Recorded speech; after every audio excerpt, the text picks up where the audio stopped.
Shout out to Helveticat for making that amazing intro, and to Crisby, as always, for our amazing character art. Now, let's dive in.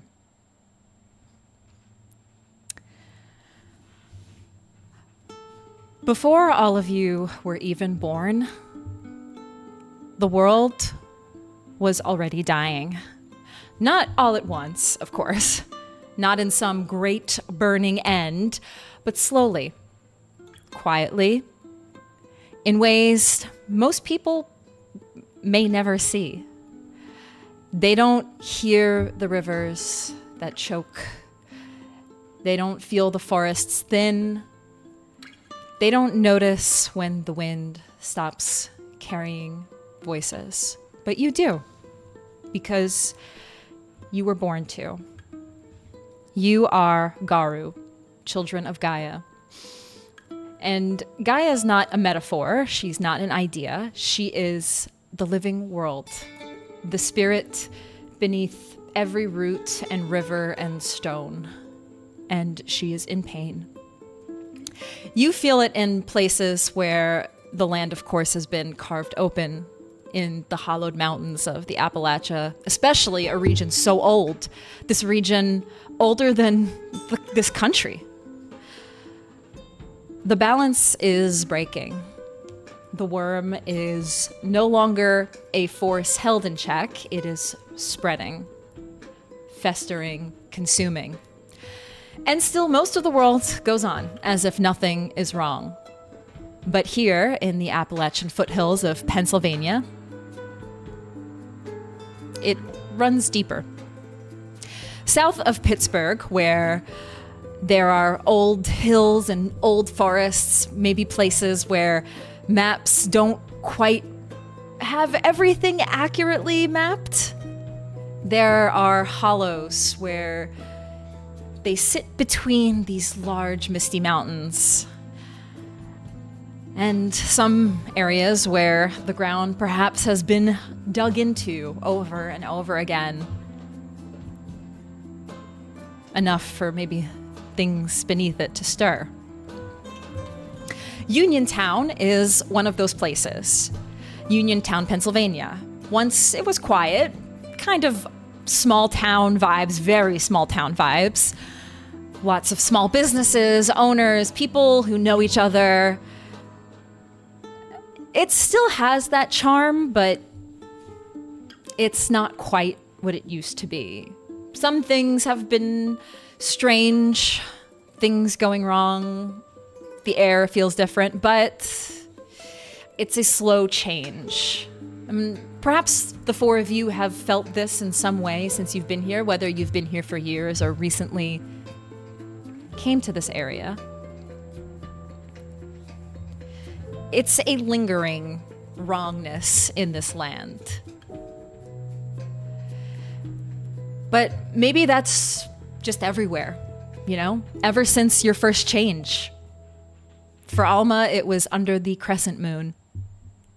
For Obadiah, it was under the full moon. For Posy, it was the half moon. And for Issac, the new moon. And ever since your first change, where you were swiftly and brutally, to be so honest, brought into the world of the Garou, you never stopped feeling that desperate pull of a dying world that still believes you might be enough. Sometimes it makes you angry. Sometimes it makes you feel despair so deep to your core, like something you've never felt before. But that brings us tonight. Or rather, it's dusk. It's not quite into the evening. The sun is setting on this nice spring evening in Pennsylvania. It's still crisp, the air. It's not quite warm enough to be summer, but you know summer's not far away. You're brought together as a pack, but not just you as a pack. No, we are having a moot. A moot, which is a gathering of all of the various Garou in the greater Appalachian region. Maybe not the entire region because it spans across basically the entire East Coast, but at least the greater Pennsylvania, Maryland, West Virginia area. This Moot is a gathering of those Garou, your pack, several other packs, and the numbers have dwindled over the years. You would say there's probably about 16 of you at this Moot.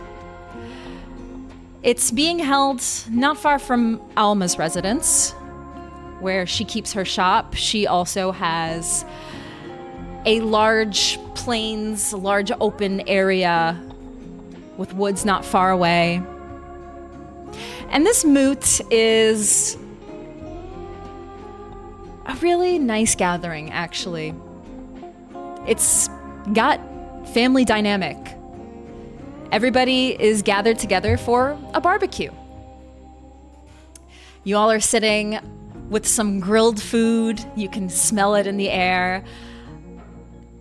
Drinks, tables and chairs. Everybody's enjoying themselves outside. There's a large bonfire where many of the Garou are gathered, chatting, finishing their meals.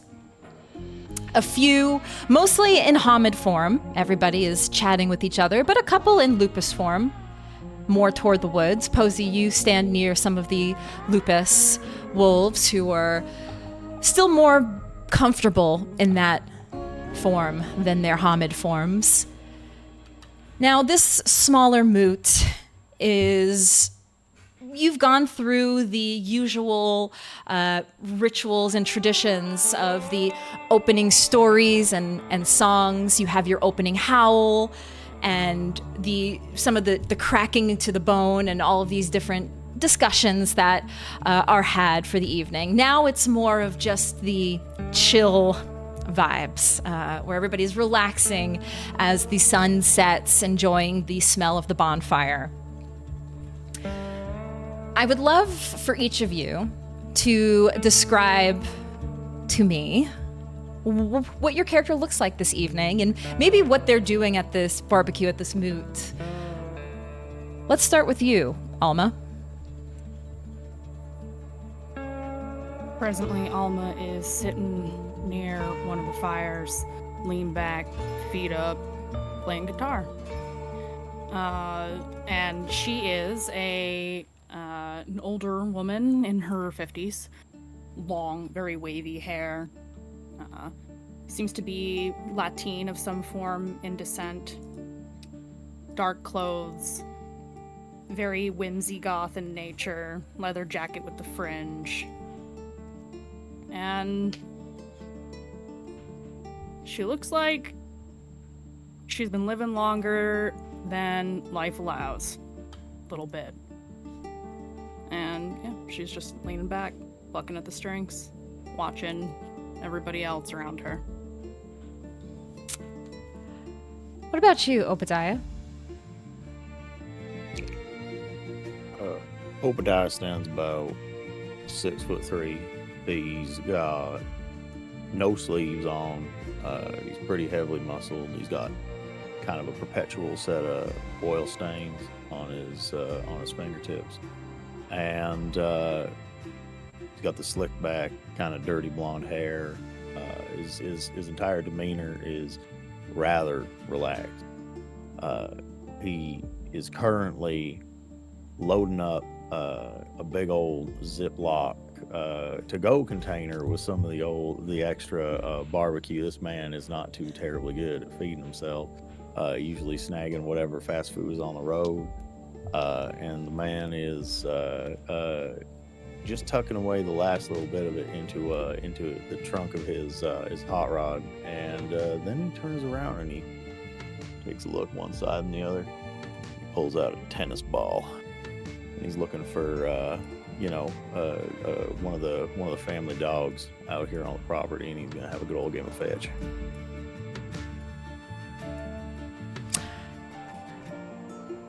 And what about you, Posy? So, Posy is a 5 foot on a good day, tall Asian woman with light brown to medium brown in skin tone. She has been spending a lot of time in and out of lupus form. I think right now she's in her Hamid form, and somebody has reminded her to put on clothes. And her clothes are a very simple, easy, oversized hoodie and a very long skirt that she can just pull on and off. You would really be doing God's work if you could make her wear shoes. But she will not be wearing those today, not during a moot. And the other thing to note is that her hair is long and wild. It also roughly touching her ankles. It's very thick. It is just a in between of honestly, wouldn't be wrong to say that it's a little matted here and there because of how much hair there is. It's got some curls, got some layers to it. It's what a mess. What a mess. And last but not least, Issac. Issac stands about 6'2". Seems like he wears a lot of baggy clothing. Right now he's wearing a black and white checkered hoodie. That kind of like flannel. He's leaned up against a tree. He's got one of those paper plates, not like the waxy ones. It's kind of like the recyclable cardboardy paper plates with a pulled pork sandwich and some potato chips. He's maybe about 7 to 8 feet back and to the right of Alma, just leaned up against a tree. Seems like he's kind of by himself.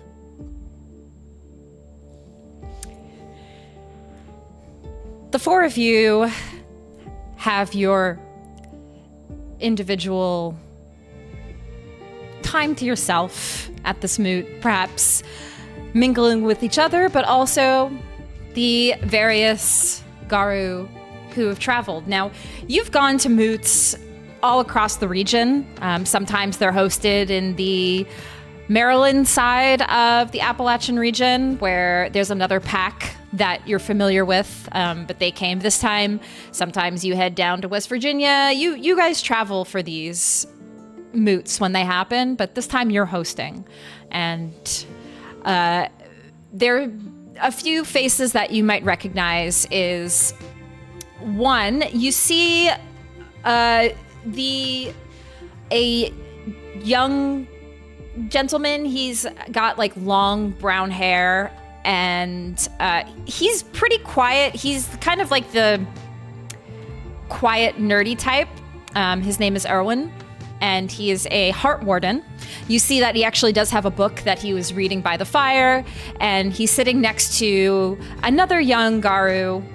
She has short, blonde hair.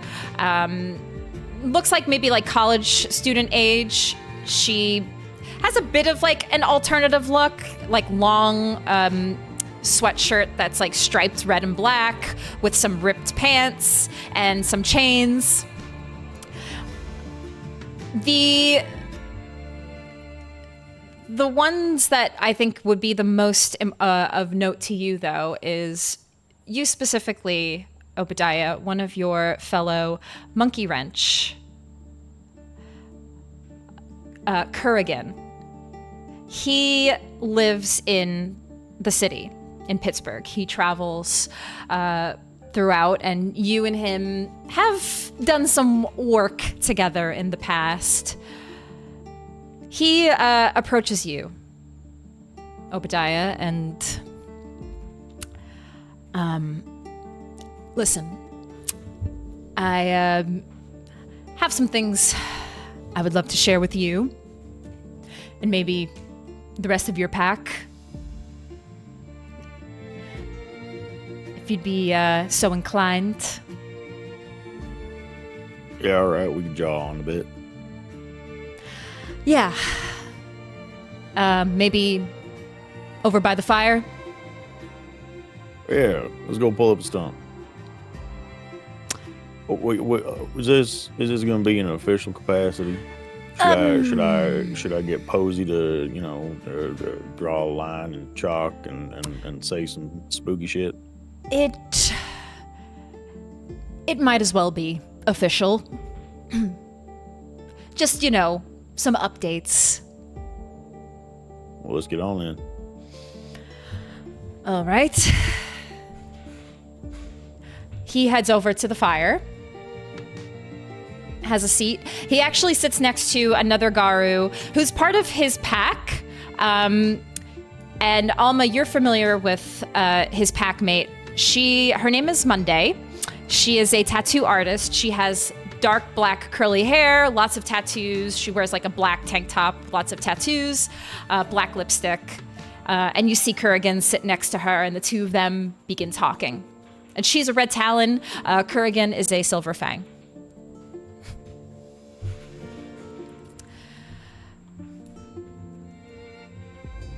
I see them walking over to the fire.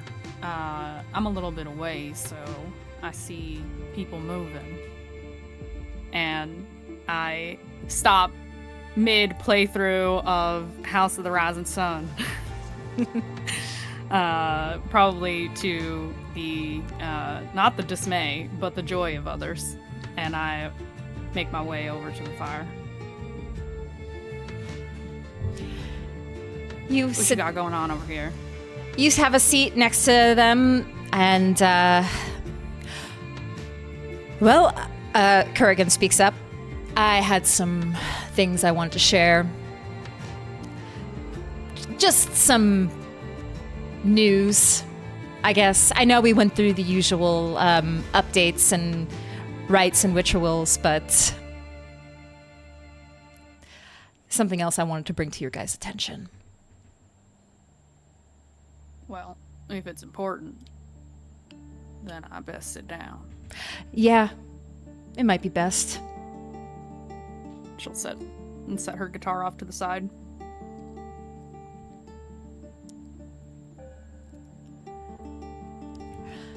I'm looking for Posy and Issac.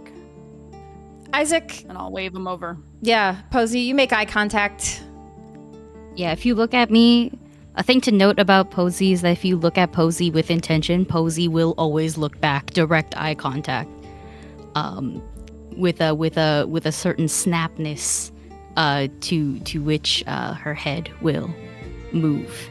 So she will mosey on over, look at everybody eating, and go, "Oh, I'm hungry again."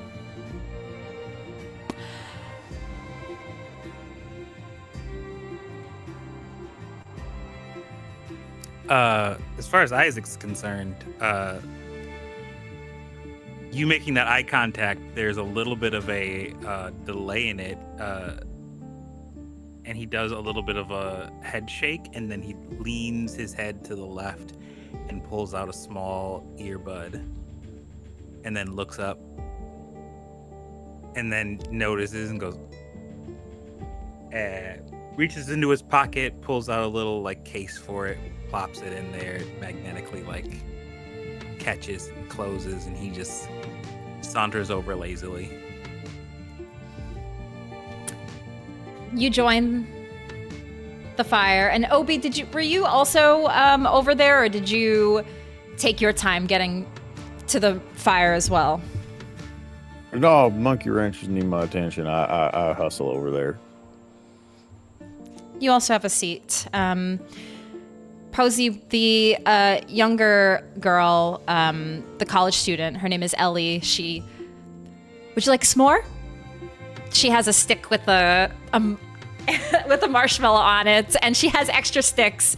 And she first offers to Posy, but looks to the rest of you. S'more? What's that?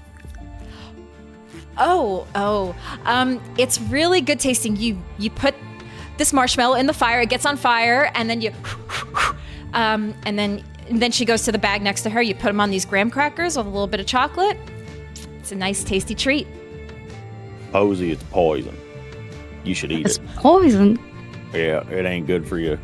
It ain't worth nothing. But man, it tastes good. I'd eat 3.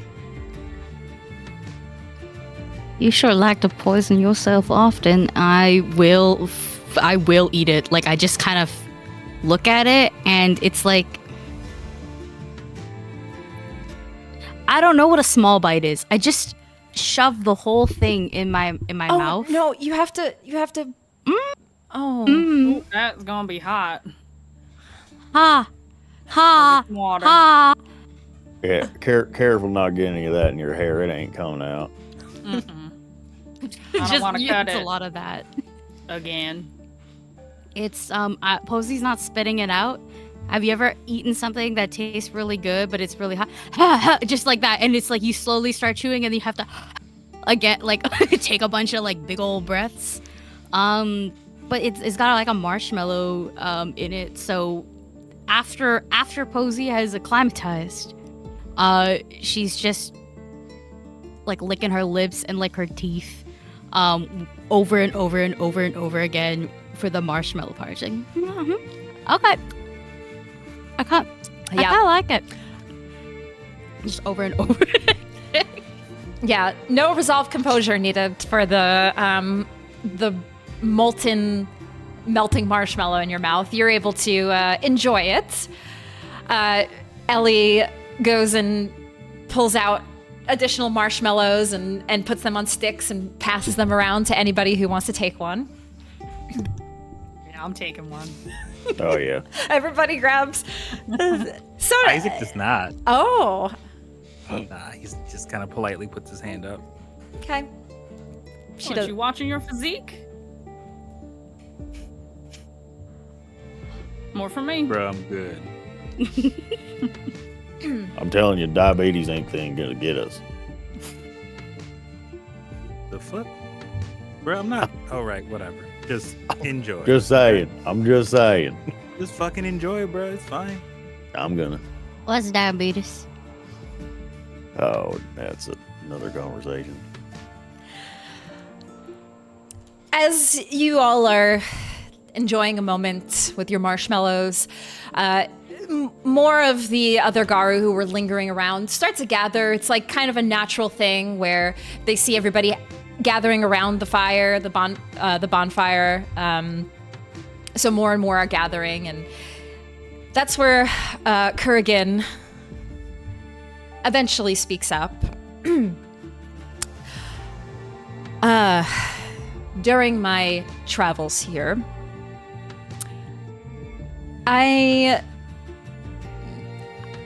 noticed something that I thought might be good for us all to raise awareness about.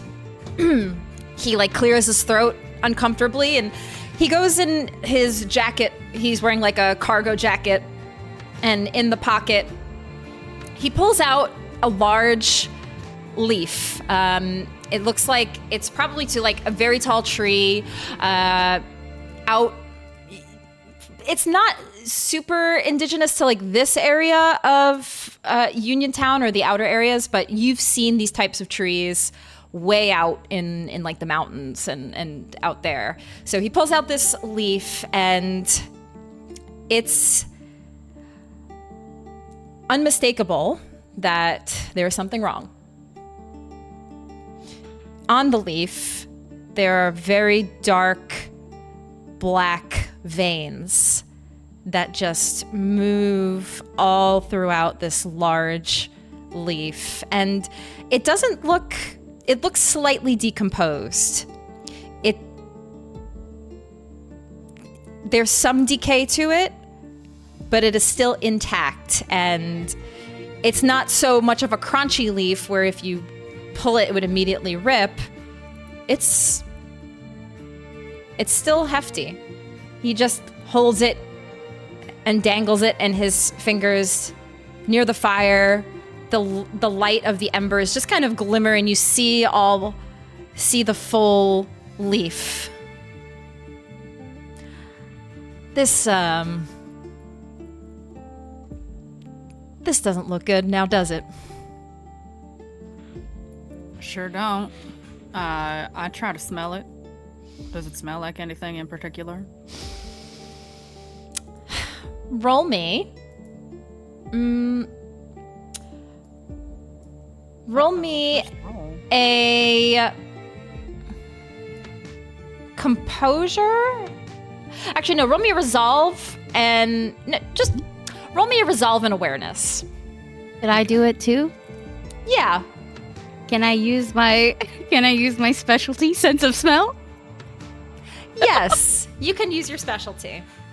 You've done it. This is literally my best shit.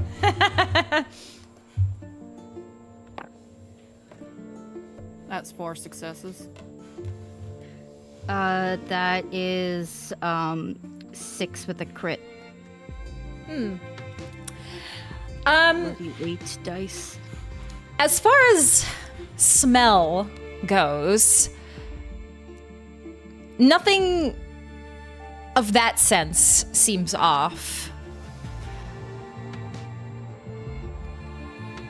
The only thing I can tell you is that the more you're focusing on all of the senses to try to get a better idea of what this is, the number one thing that you feel is a sinking feeling in your stomach.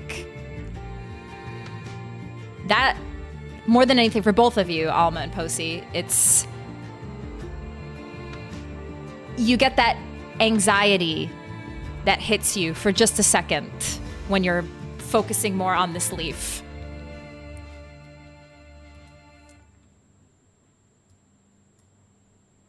No, that's not right at all. Where did you find it? About an hour out from here by the glen. How long have you... This form is weak. Do you need to be cleansed? Possibly. I will perform that for you. Please don't touch it. No more. He drops it to the ground. If you want. And he gestures to the fire. Go ahead. I think we've seen enough. He tosses the leaf into the fire and it burns immediately. The issue is it was by the glen. The glen is not far from one of our cairns. The place where the veil is thin. Why are you so nervous, city boy? What do you think this means? End times. More end times. Like we're doing a shitty job and something bad is going to happen. Time's been ending. Yeah.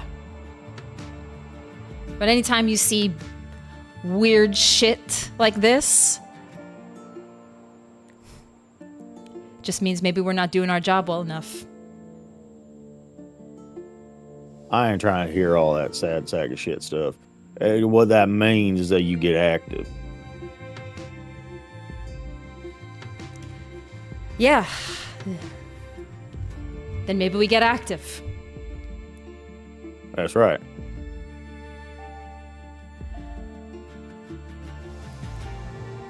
I think we should look into this. And not in a week from now, not in a month from now. I think we should look into it before it gets any worse.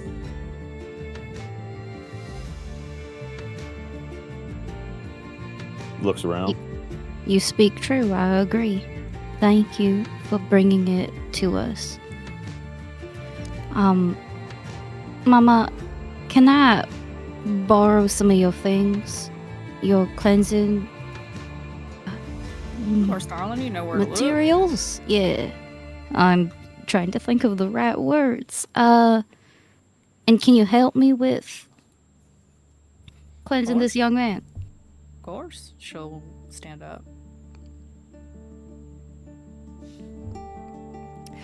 So like the legitimate cleansing rite, like above table, it's like we just need like things that are like of personal or cultural significance for either the Garou or the tribe itself. But like things like incense, salt, soap, lavender, all of those things can also work. But you know, I'm at like Posy's gonna ask you because this is your house and your things.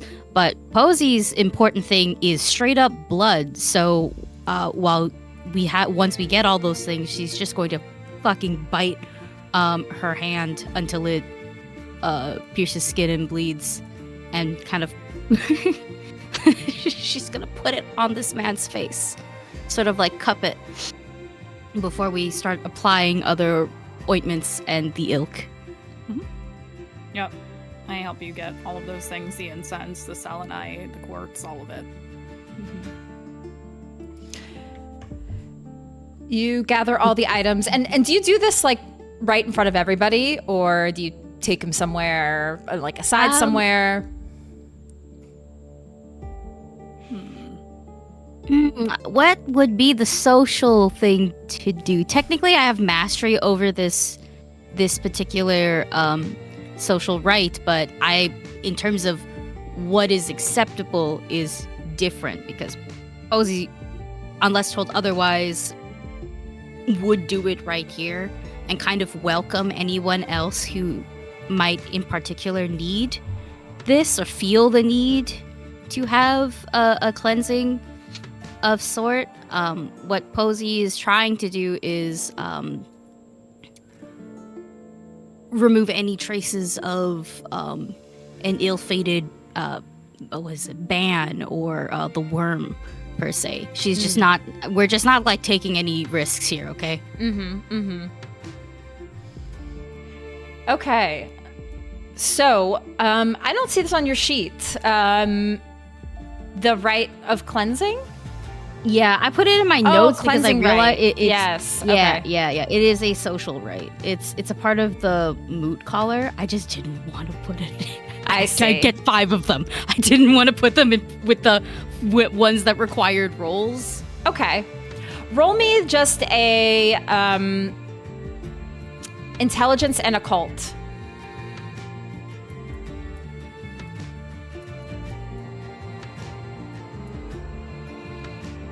4. Everything got a pip. 4 successes. So, Posy gets all of the required materials for this cleansing rite and performs it right by the fire near everybody. It's a rather quick process with all of the items at Alma's disposal. But as you're doing that, Posy, something, that sinking feeling, it feels worse as you're performing this cleansing. Something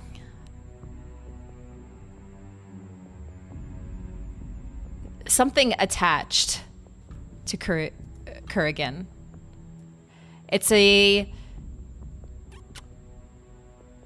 It is something of the worm.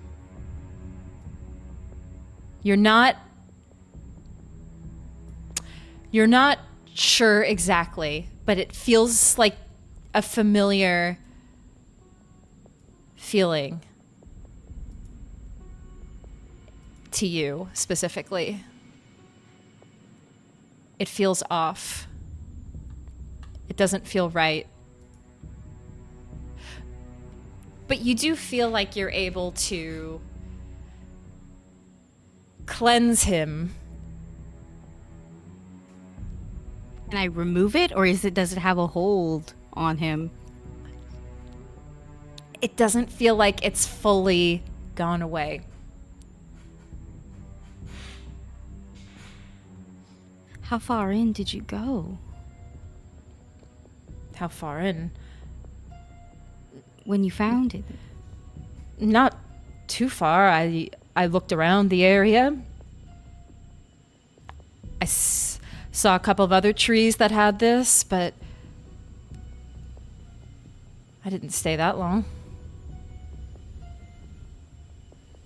Oh, it's deep within you.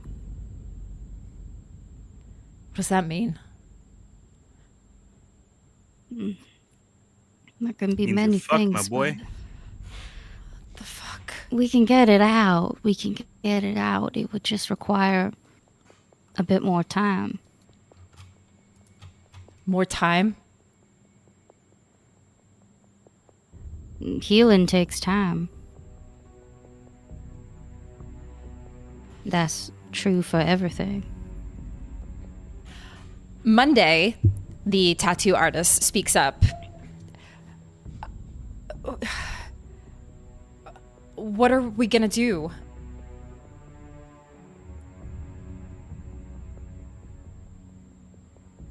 Above table, do I know how to outright pull this shit out? Roll me an intelligence Jesus. and occult. Again. May I also roll for that Yes. one? Yes, Alma. I'm saying this all out loud in hopes that someone else with better intelligence or occult could also do it.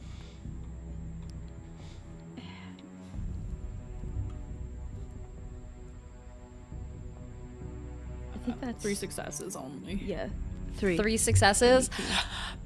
You're not sure what to do, but it feels spiritual in nature. Therefore, the next logical conclusion would possibly be what Garou like to call walking the moonlit path, aka maybe getting more answers in the Umbra. I look at Posy. I think we would need to do a little searching on the moonlit path to make sure that we take care of this proper. Mm-hmm. I believe so. But you'll be fine as long as you don't be touching no more of those leaves. And stay far away from, I don't know what this is called, but I just take my blood and I fucking draw it on my other palm. You stay away from this. It's a spiral.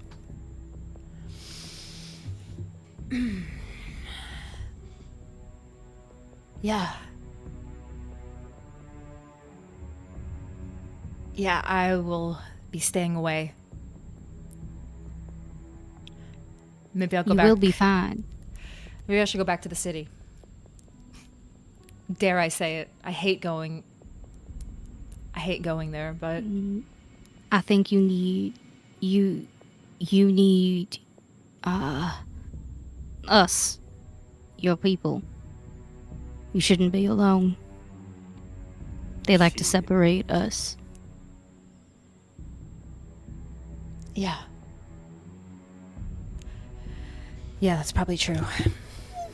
Shit, isn't going by yourself how you found that fucking leaf in the first place? Yeah. Yeah, I guess this is why they say, don't be a lone wolf. Oh, brother. That's the corniest shit. I need some humor in these dark times. I think you need moonshine and a good hunt. I think you got to do something to cleanse yourselves. I mean, like I think you're sitting idle and searching in the forest for this, that, and the other thing, and you've been spending a lot of time in the city. Well, if it's near a cairn, then we must get rid of it. Yeah, Monday speaks up. We should. It's our duty. We need to protect those sacred places. This is real poison, not the fun kind. I'm like holding this guy's hand also, by the way. Like I am providing comfort like a real damn dog. I'm holding the hand. I'm like kind of patting it almost like to be like I'm being very physically supportive. If this person needed a hug 24/7, that's what would be happening.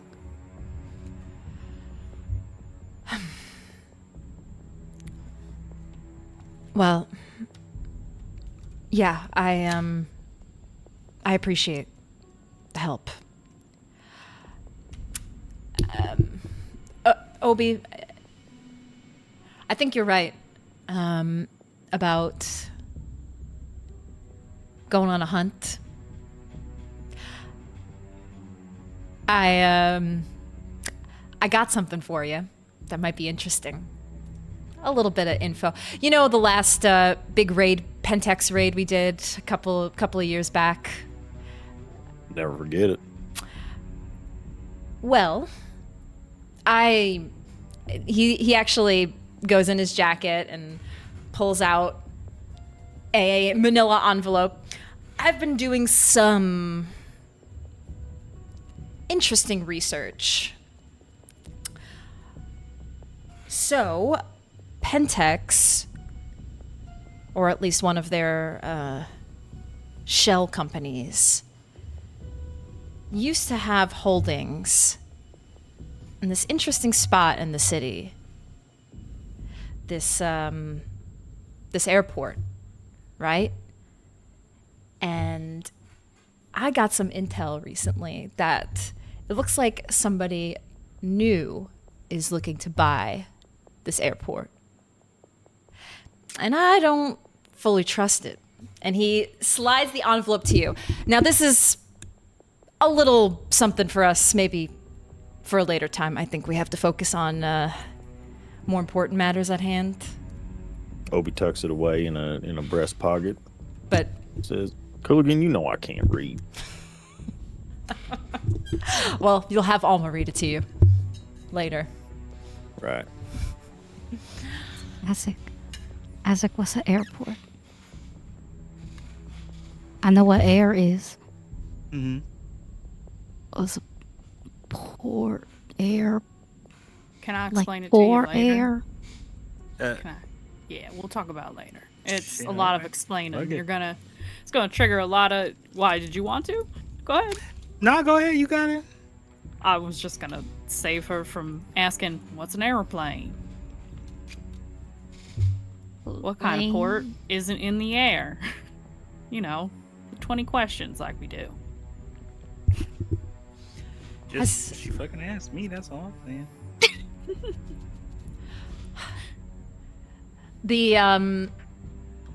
The college Ellie speaks up. I miss taking an airplane.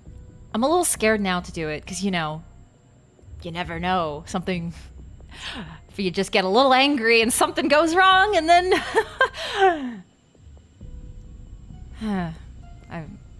have any of you, Aeroplane. have any of you, like, flown since all of this happened? You know, since your first change? Hell no. Nah, I don't go anywhere. Nope. Of course, I guess- didn't before. So, I used to love to travel. It's too bad. But I'm not complaining or anything. I'm very happy with the gifts I have now. But I don't know, I just sometimes think about the stuff that I used to be able to do and I can't really do anymore. Why can't you travel the Earth? I'm just a little scared that I might get, you know, set off and,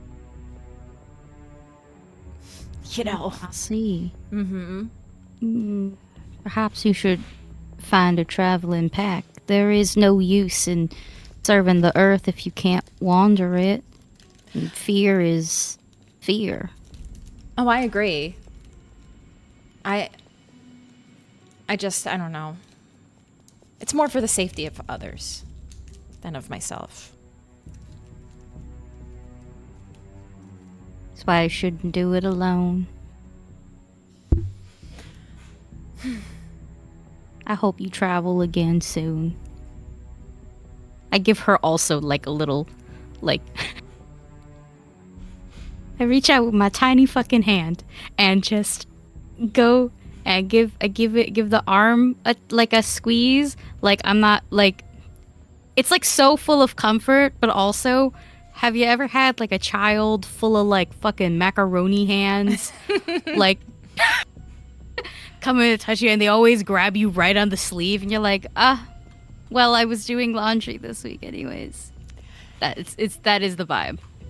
She smiles and like pats your hand as you're comforting her.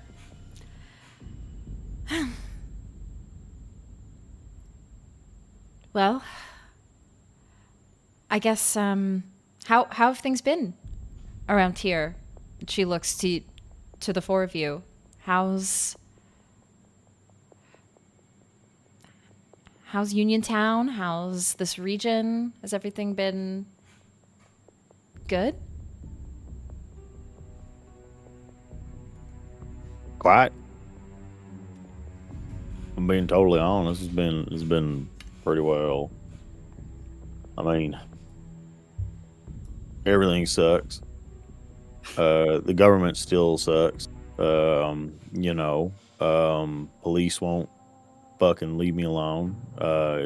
Back roads, they keep getting mysterious inspections at all times of the day. Rivers are full of garbage and all sorts of dreck, and I'm done with all that and fucked up my last batch of shine. So it's, it ain't, things suck and they're boring, and I'm ready to.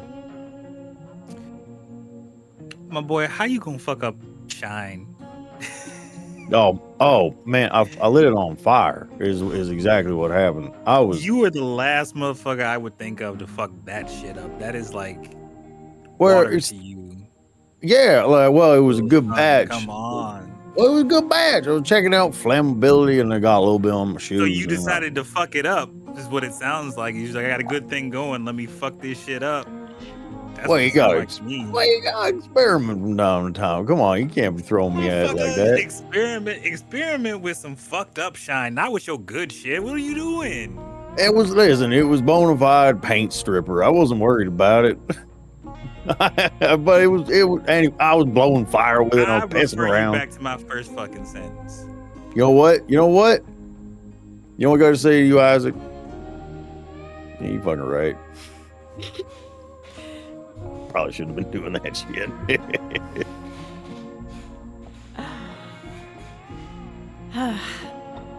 It's so nice to just exist for a little bit. Ellie speaks up again. I don't know. I don't get to see everybody as much as I want to. I feel like we should make this more of a regular thing. We only do it once a quarter. Maybe we make it once a month or something. Or does everybody's life just so busy? What did I just say? That's true. I was listening, but I got. Yeah. Get weird that it was a quarter, like you presenting fucking financial forecasts and shit. That's all. But that's what I went to school for. Not that it matters now. What are we? Did we meet our? Yeah, it's true. But did we meet our eating evil spirits KPIs or whatever? Right. What the fuck? I'm sorry. And you know that you can tell that this girl, she's still new to being a Garou. She probably only had her first change a couple of years ago. So, and probably not even a couple of years ago. So she treats everything like it's so finite. I would love it if you would visit. more often. I like seeing all of you.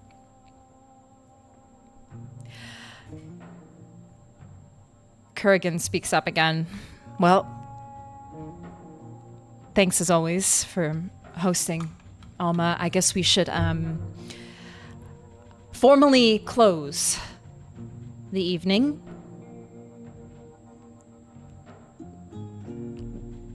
Clean everything up, and do the closing howl. We can all rest for the evening. If we want tomorrow, I can take you all out to the Cairn. Yeah, I think that would be best. Okay.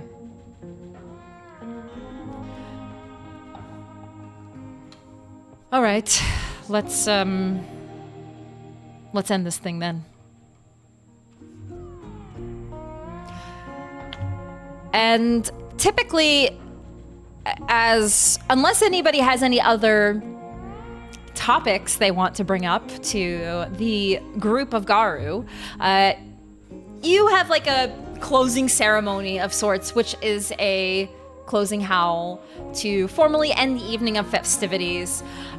You take part in like the last, have a couple more drinks, a little bit more music. You enjoy each other's company a little bit longer. And then many of your fellow Garou do shift into their lupus form and head out as the sun sets and the moon rises for the evening.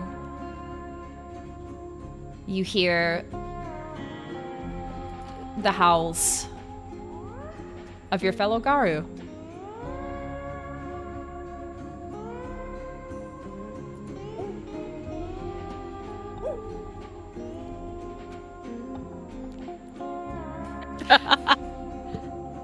I jump scared my ass. That was very low for stream. They couldn't hear it. It's going again. And you all rest for the evening.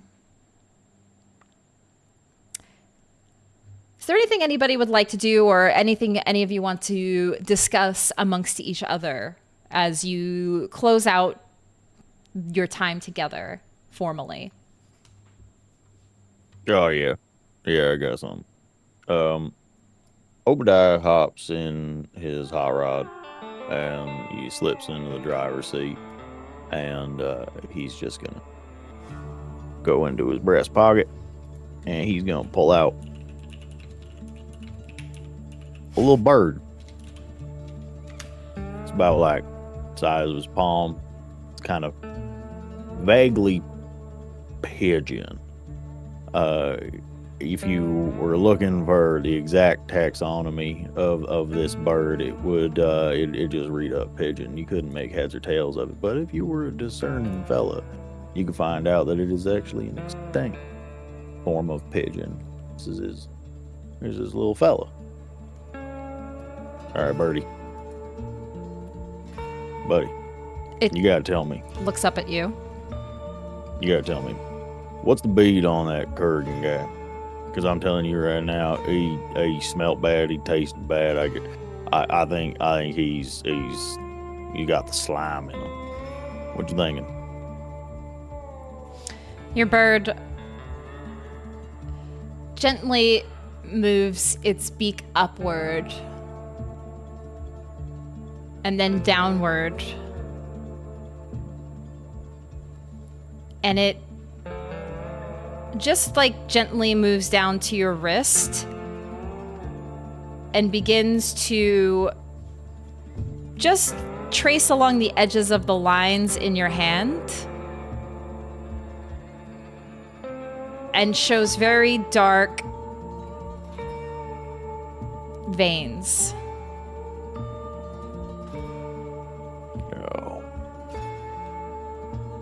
Oh, man.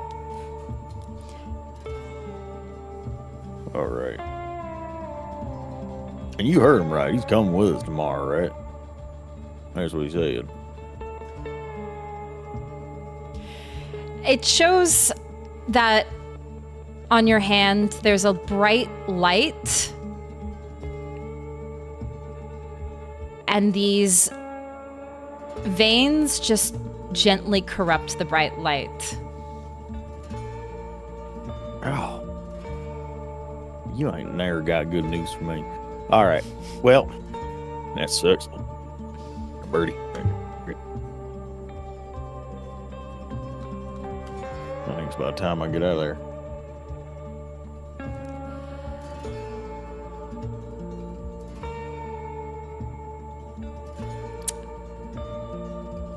Alma, as you are packing up for the evening,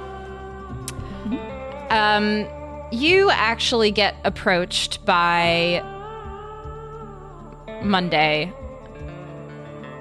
and she looks a little concerned. She looks very concerned, actually.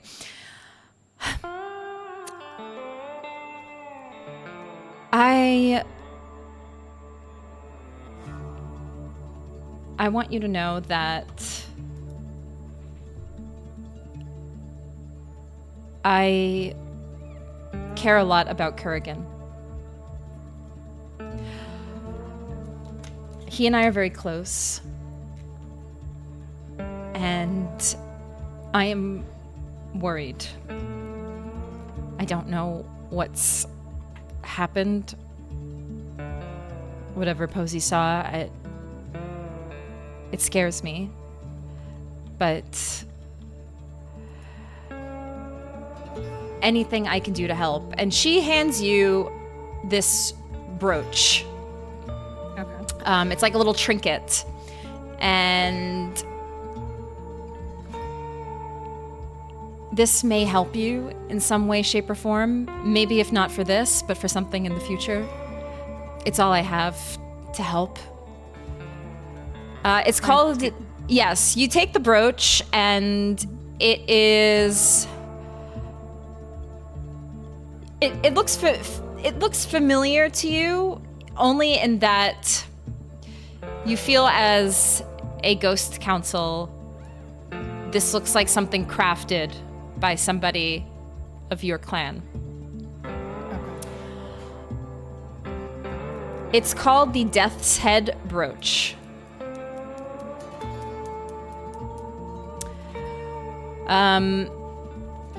And this actually is a item. It's a talisman, so you're not sure what the effects of it are, but you at least hold on to it for now. Okay. Yeah, If- I'll tuck it away. If there's anything Thank I you can for do, just let me know. I will give you a call when we figure out what the next steps are. I'm gonna do some walk-in before I go to bed. Yeah. Thank you. I'm kind of looking her over in this moment. Does she look like there's anything she's not saying? Like, can I insight her? Yeah, you can roll me a wits and insight. Okay, I'll take that.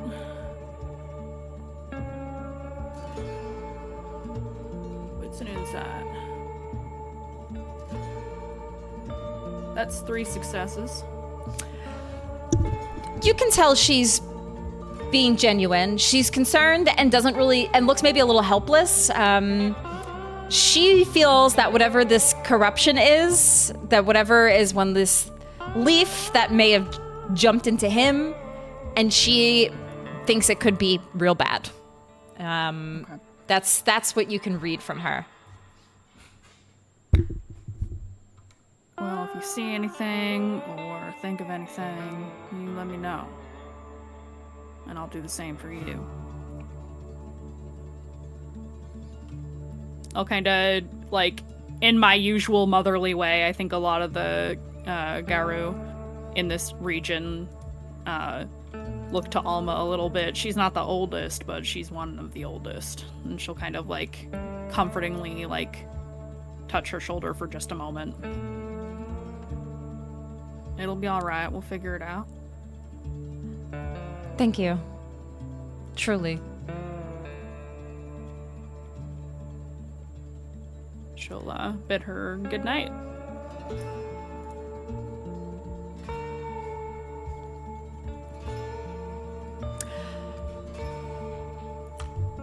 Issac, you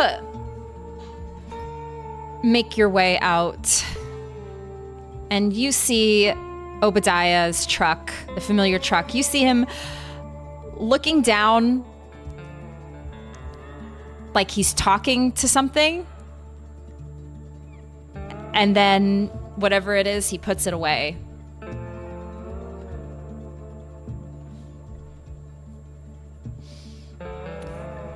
He approaches carefully and he goes, "Ayo, if you're checking to see if your fucking eyebrows are still there, you didn't burn them off, bro."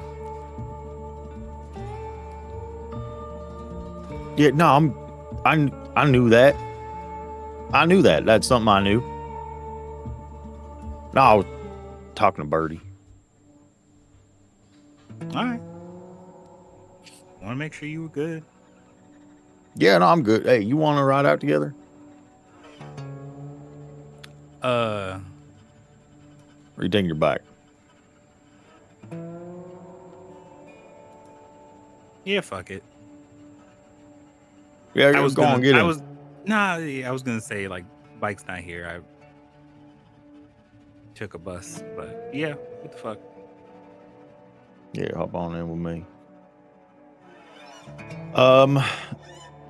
Obadiah drives like a no BS, like a ridiculously souped up, 2 turbo, like 58 Chevette, like some sort of ridiculous car. Obi's the car guy, Aaron's not. But Issac gets in and he looks over to him. Hey, what'd you think about that Korean feller?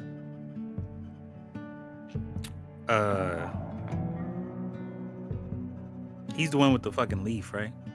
Yeah, it seemed all nervous and angsty.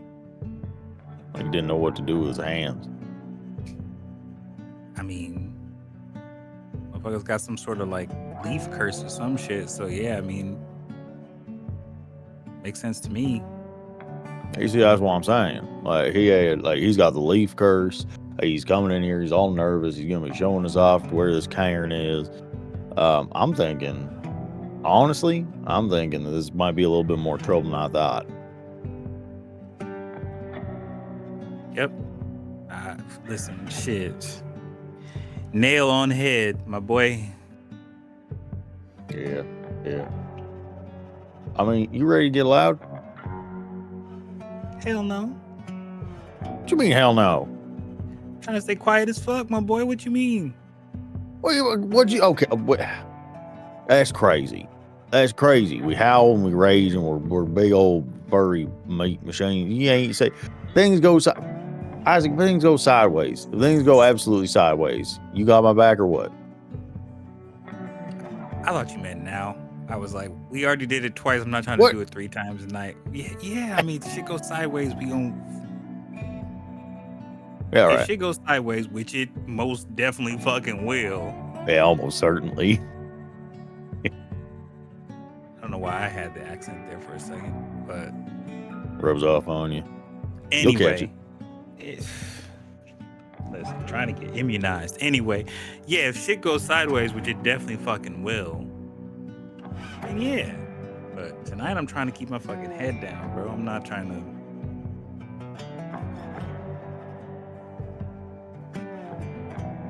Yeah, I feel that. What are you doing tonight?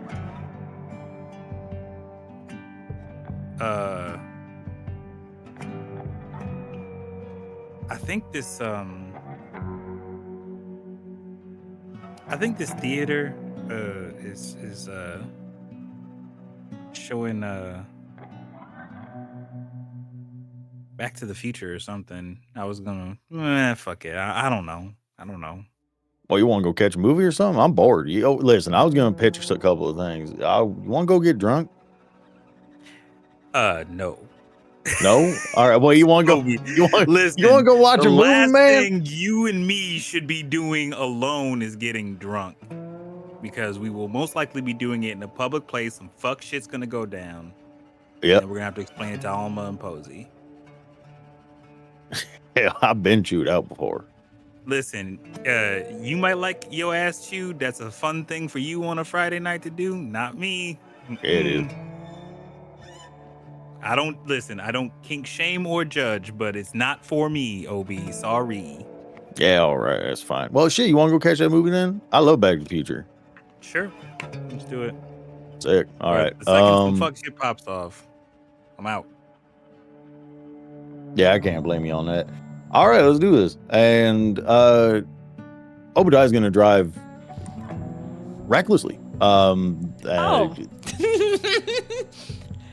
Just, winding through the windy, small roads of this small town, up in the mountains, down to Union Town, where to the local theater in town.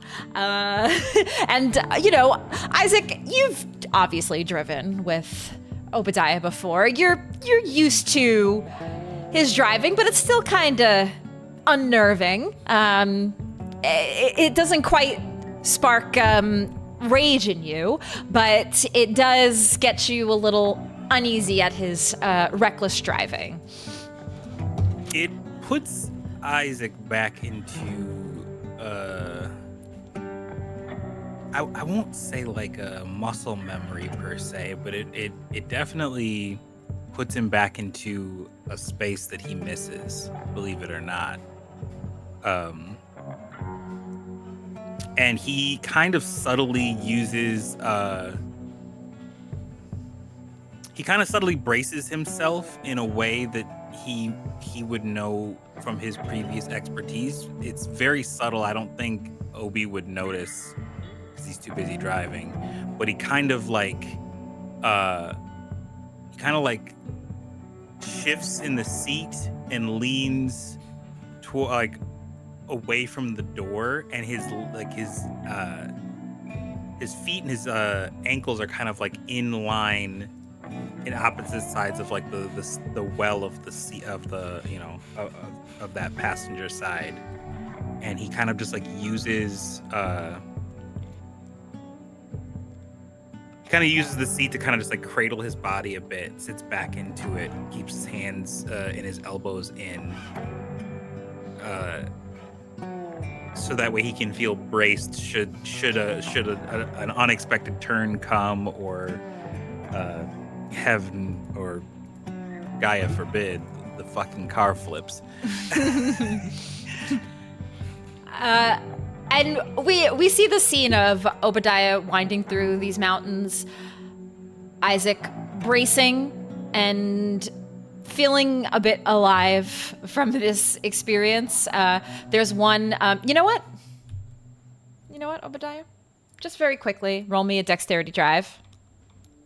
Yeah, that's what I'm talking about. Would my specialty of back road daredevil apply? Yes, you can add that specialty. Oh, thank you.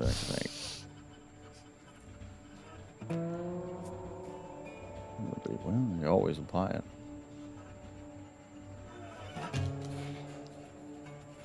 Oh, wait. I'm screwing it up, folks. Screwing it up. Haven't used this here BTT in a hot minute. Bear with. Yeah, I know that person. I don't know. I'm like Bam. scared to roll. Got it. Man, only one success? Yeah. I didn't fail. Ain't no rages on it. There is a large tire on the road that fell off of somebody's car that you see, you go over and you guys get some airtime for a second. And Hell yeah. you know, there's no railings on the side of these roads. They're the small, you know, all you see below is hill. And you think you see Gaia for a second as you're looking and driving. But Obadiah, you're a daredevil. You keep it together. It was more for the thrill of it than the actual danger. You're pretty sure of that. But Right. It was a little harrowing for a moment.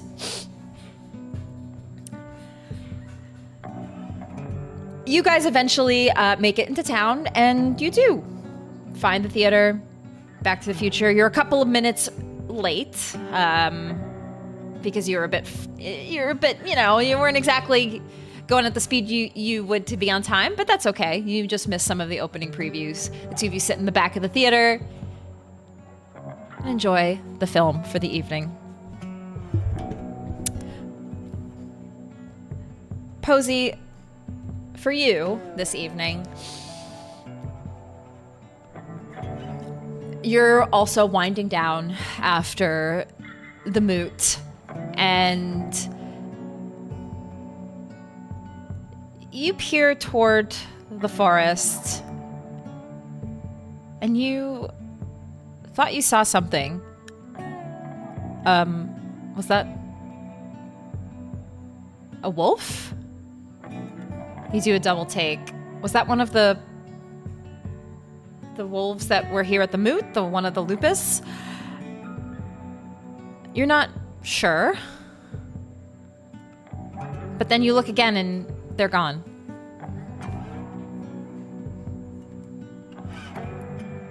Could I make chase is not the best term of phrase, but I definitely want to run up to where they were. I too will be in my lupus form.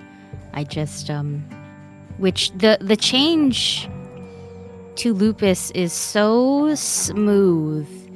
It really is just Posy kind of taking a step, turning her body in such a way that her hair kind of covers, blankets around her, and like smoke, she is a regular wolf, we'll say. Yes. Yeah. Though Posy's fur is a little bit longer than the normal wolf, little curly, little long, black like her hair, that kind of vibe. But she will run up just to, check this out. You make haste and head toward the forest. You look. You go in a little bit. And you see them standing probably about 15 feet away. And roll me just a wits and insight.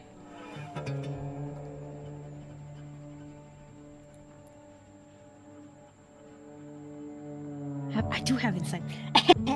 Sorry. I was like, do I have this? I do. It's Pip on all of them. 5. 5. That's crazy. This happened twice so far. You see this lupus in front of you, and something in their eyes looks familiar. They almost remind you of one of your pups. The eyes are the same. I think my pups, my pups didn't really look too much like me. I think my pups looked like my mate, but they did have my eyes, and my eyes normally very, very dark brown in my Hamid form, but in pretty much every other form afterwards, red like the sun. My pups had my eyes. You see that fiery red in their eyes. But no, this isn't your pup. You take that second glance, and this is not them, but you're just reminded. And it is in fact one of the lupus who were at the Moot. They're a bit more shy to the rest of the group. They see you, and they just turn around and run away.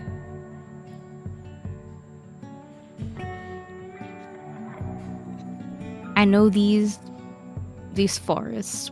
Are they running to a specific direction, or are they just running to run? I think they're just running to run, it looks like to you.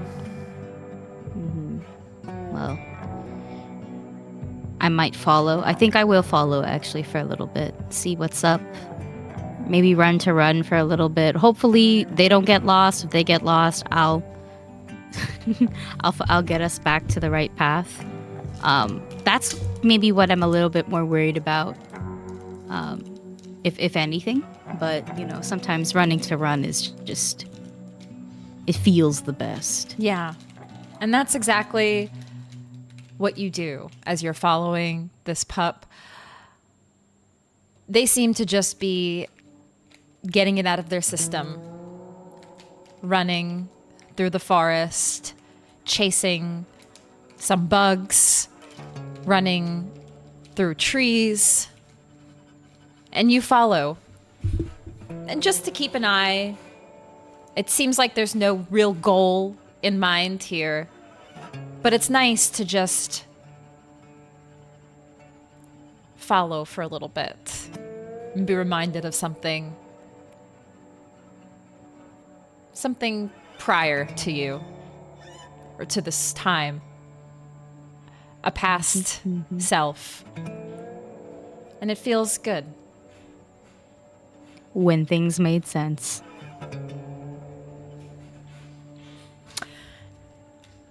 And that is how we close our evening for this first night. Each of you go about your own ways. Though you are a pack, you are all your own individuals. You spend time with each other.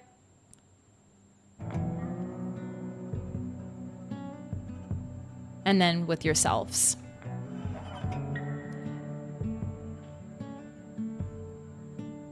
And we are going to take a quick break. And when we return, we will head to our next day where our pack probably will do a bit more investigating on what is going on and hopefully learn more. So, don't go anywhere, everybody. We're going to take a quick break, probably like a 10-minute break, and then we will be back in just a little bit for our second half. So, don't go anywhere, anybody. We'll be right back.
Hello, everybody. We are back. Welcome back to Spirit of the Pack, our second half.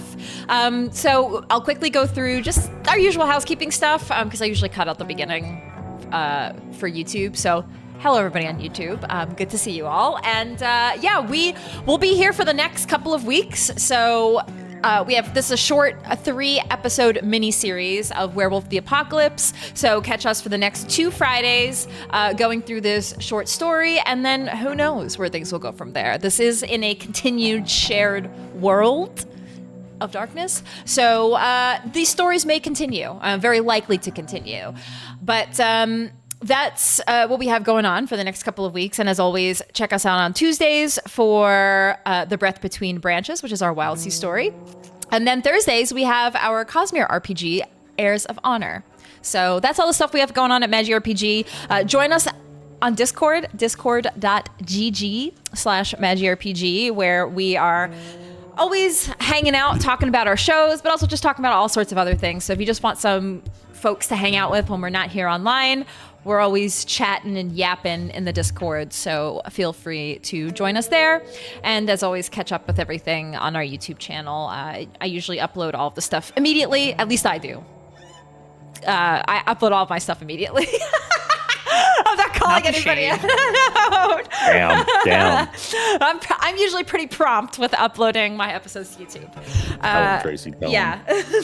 So, Garou, let's continue our story, shall we? The next day, the sun rises early, and with the early rise, it seems that some of your fellow, I wouldn't say packmates, but those within, I don't want to say, your greater sept, Kurgan, he's early. He shows up at the crack of dawn to your residence, Alma, and knocks on the door. Knock, knock, knock. I will answer. Morning. Morning. Come on in. I got coffee brewing. Oh. Well, thank you. I was a little anxious, couldn't sleep last night after everything, so figured I'd just show up as early as I can. Fair enough. I don't sleep either. She says it kind of offhandedly as she walks into the kitchen. He walks in, has a seat at your table, makes himself comfortable. I'm curious, the rest of the pack, what's your morning schedule like? Are any of you early risers? I think I slept on Alma's porch the whole time. Probably. That makes sense. I think Porch swing, specifically. Posy sleeps wherever she wants to. She does have like a place that she can always like return to at like Grandma Lou's place, but knowing that we're going to be meeting probably back here early, and then Posy was like, I've been running around all night. I got the zoomies out of me. I think she did the smart thing, and that was return to Alma's residence and slept on the porch swing. Probably just to be like, so that way when everybody gets here, I will know. And I will be punctual. So you're probably the second one to arrive, Posy, as you are also woke by the knocking at the door, and you see that Kurgan makes his way in. I walk in with my clothes in my mouth because I know I should bring that with me. I'm coming in. Yeah. I might make myself sit somewhere nice for a little bit, rest a bit more before I have to put on human skin. You smell coffee and bacon. I like bacon. I'm going to put on the human skin because I know I have to sit at a table. It's better that I sit at a table, especially inside. I don't want to get food on the floor and stuff. Alma doesn't feed Lupus Posy from the table. Alma. You gotta be in your regular form. Yeah.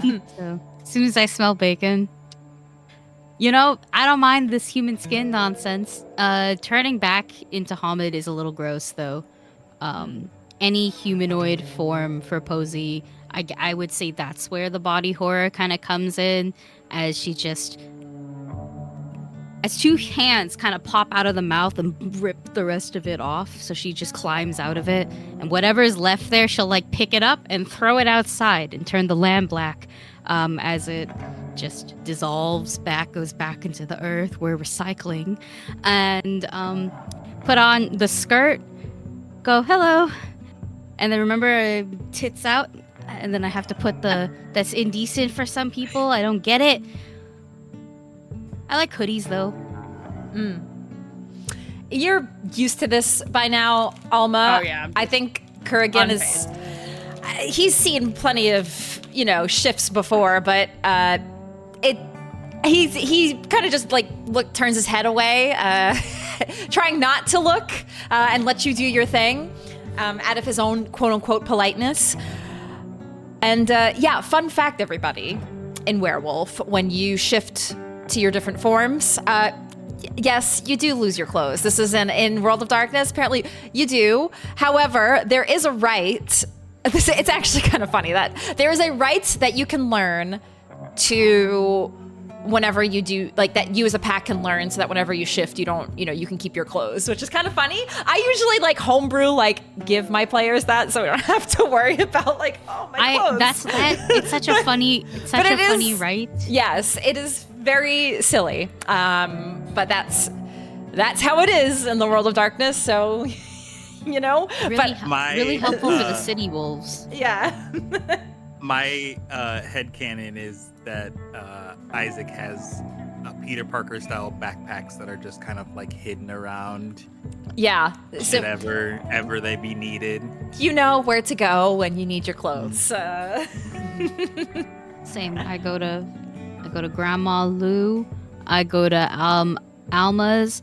I go to Obi's, or I go to designated trees where I know that there's someone's clothes that we've kept. But the shoes, though, it's a darn shame. Those shoes just keep going missing. No shoes. Who would be next to show up at Alma's? Issac? I think Idub, yeah, because he doesn't sleep in typically. Yeah. So not even a few minutes later, you hear the doorbell ring as IW also shows up. You feel also the familiar scents, the coffee, the bacon. I will answer. Yeah, there's probably a sign on the door. It says something. It says something funny, like "If you ain't a haint, you can come on in," kind of thing. Funny. So he does the thing where he opens the door a crack and then knocks. He's like, "Ayo, Good morning. Come on in." Morning. And he slips through and closes the door behind him with his foot at the base of the door. Looks around just to make sure everything's good. Then steps in. Steps out of his shoes. And kind of just adjusts his socks a bit. Steps in the rest of the way. Shit. Kind of regret going to that Greasy Spoon Diner now, but... Well, if you want anything, you're welcome to have some. Already full, but I appreciate it.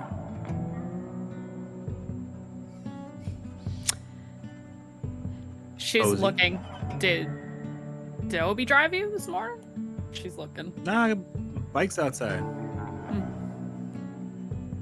He's not he's not my chauffeur or nothing. I'm a damn. Wherever Issac sits, Posy will get up and go sit as well. because we are of the same clan, and Posy fucking loves that.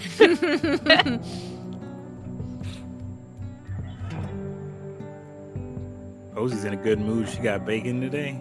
Mm. I also only eat the bacon. It's just bacon and water. I don't like any of that coffee stuff. I think y'all have tried to get Posy to drink a couple cups, and the reactions have always been funny. Same thing with like any form of alcohol. The reaction's very, very. She's not even gonna try to hide. Like, oh, it's awful. Like it's just bad. You know, that immediate reaction. So water. Really good with water.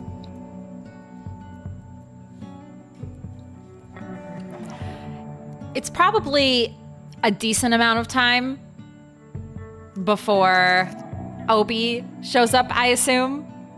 Yeah. I take it he's a bit of a late sleeper. I ain't got a job. And I ain't got to check the stills till, about midday. So I ain't I show up. I got boots and no socks on, half laced. My hair is all messed up. Throw my vest on and some ripped jeans that are kind of dirty, and I drive on over and I walk in. I don't knock. Alma. Yeah, good morning. Oh, thank God you're awake. I'm so hungry. You got bacon. Oh, man. I was thinking maybe some coffee and some bacon. You got. I It's put okay. a plate down where you normally sit and a cup of black coffee that you can fix up yourself. I ain't fixing nothing. And he starts drinking. Bless you. You are too kind to me. Thank you so much. After Obi arrives, yeah, and the you all have your breakfast, you settle in for the morning. Yeah, there's a bit of quiet before maybe Alma speaks up, and then eventually Kurgan does as well. So, our plan for today, I assume we go to the Cairn?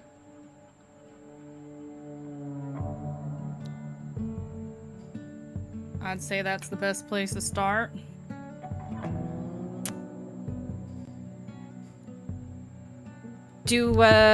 How does it usually go for you all when you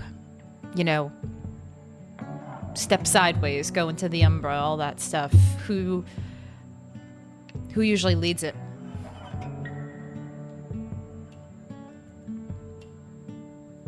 Obadiah looks pretty ferociously over at Alma. Between Posy and myself, we usually take care of that together. Mama does it much more safer than I do. Safer for you. Safer for this form. I'm a much more...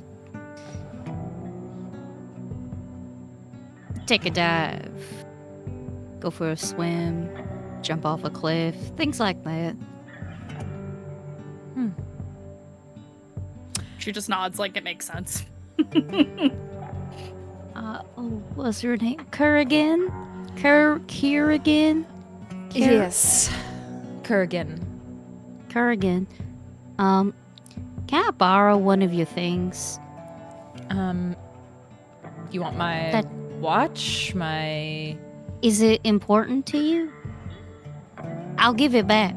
It's a cheap watch. I don't care. But you hold some sort of value, like it's. I mean, it's my you'd be watch. sad. Yeah. I don't. It tells me time. It's important. Okay. I'll give it back afterwards, but this is a just in case. If it gets too hard for you, or if something comes after you, I'm gonna push you out. Okay. Have you all ever dealt with anything like this before? Like, I don't know, weird curses or things like that?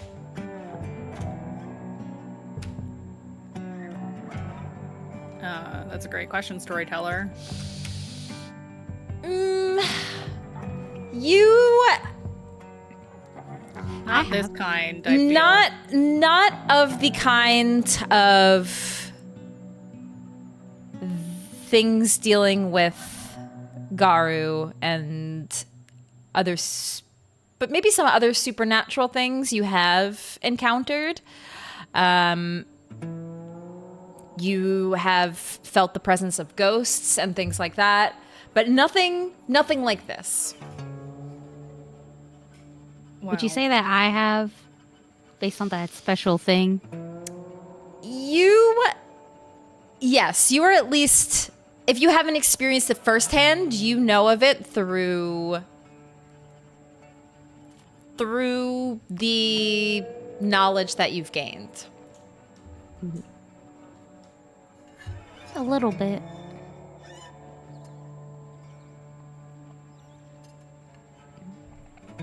I know to stay away from it. I know who to seek out if too much of it happens. But that was before I could talk like you.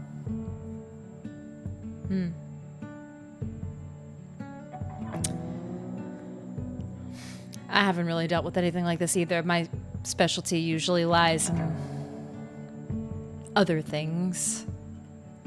Taking down problems, corporations, companies. Somebody moves in, tries to build a plant. I make sure it's taken care of.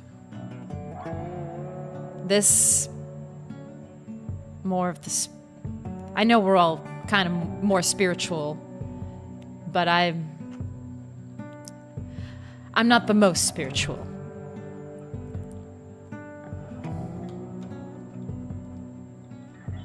That's fine. We can help with whatever you don't cover.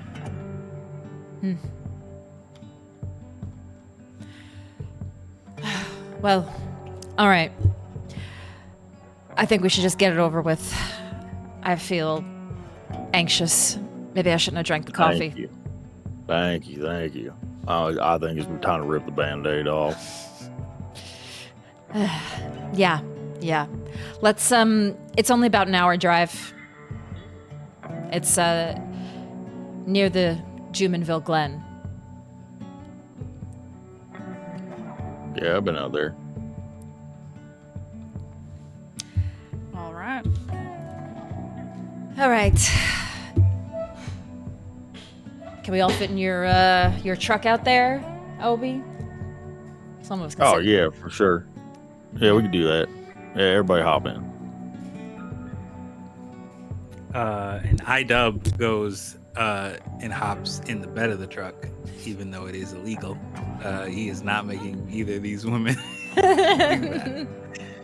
No, Posy's probably going there too. Getting Posy in the truck is always a difficult thing because Posy doesn't like metal, period.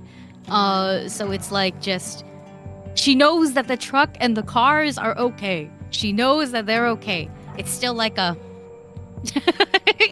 everybody's in and then Posy's like braced at like a wall or like just stuck in a almost T pose in front of the thing, just like trying to work her way to get in there. If that is the if that is with your permission, iDub will just kind of just like chairlift Posy into the seat, just like Yeah, I think you have to do it. get it. It's just that's the fastest way. You kind of have to throw her in, or in this case, chair pickup. There you go. That will work. There you go. No metal. Thank you. Watch your extremities. Oh, okay. He She's just slams the door. she's gonna go. Yeah, Oh, Obadiah noise. turns on the key. All right, folks, everybody, hands and feet inside of the ride at all times. And then he is going to he will drive recklessly if Issac is in the vehicle. He will drive recklessly if Posy is in the vehicle. He does not drive recklessly if Alma is in the vehicle. Unless he needs to. Yes. So this is a much more pleasant drive than last night, IW, as you notice the significant change in Obi's driving. It's a more relaxed pace. Yo, that's some fuck shit, Obi. I'm just saying that. When was the last time you made me bacon? You never asked. Yeah, I ain't trying to hear all that shit. Ain't trying to get no bacon neither, it seems. Yeah, I'm gonna keep that in mind. You drive once again through the windy roads of the mountains, through the mountainsides. And as the day continues, it gets more cloudy outside. The sun hides behind the clouds, and some of the mist forms and fog forms for the day. And as you're driving, the path narrows a bit more, getting closer to the glen, and you know you're getting closer. It's a hollow in between two mountains. And as you're getting closer, you know that the forest here, the trees, everything does feel a bit older.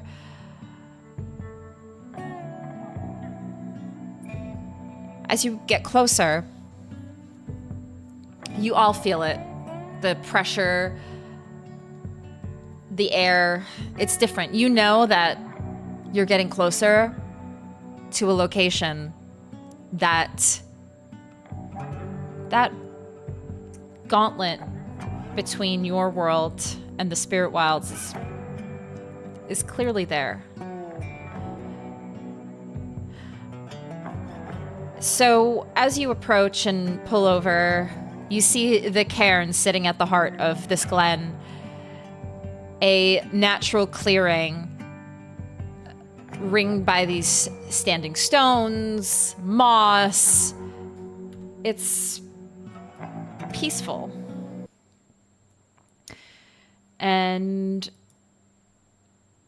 you feel the presence of spirits here, though you can't see them tangibly. This place is sacred. You look around and the trees look normal. Nothing out of the ordinary. You don't see any of these dark veins.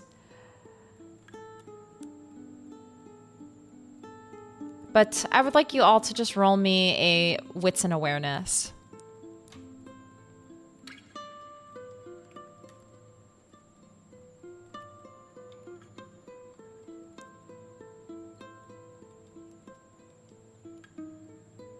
Could I use my sense of smell for this? Or is it just a generalized? It's just a general vibe check. That's 3 successes with a crit.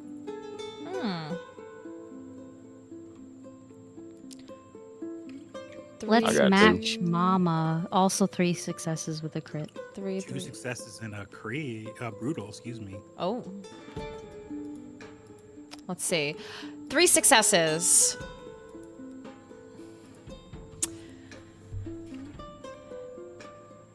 It does feel not normal.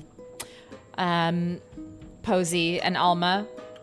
The wind doesn't linger. It passes through too quickly, like it doesn't just want to stay.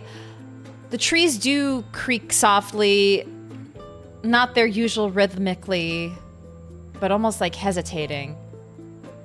Beneath all of this, just at the edge of your own perception, you feel a tension.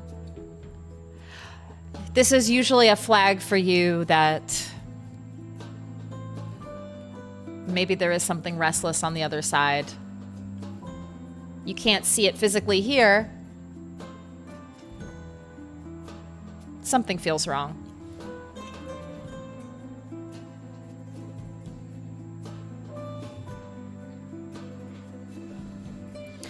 Alma, you know that there's a usual spot here that you are able to perform the rite of shadow passage to step into the Umbra, should you wish. And you, yes, Posy usually does, you or you, either one of you lead this rite, but generally it performs better as a pack with you leading it.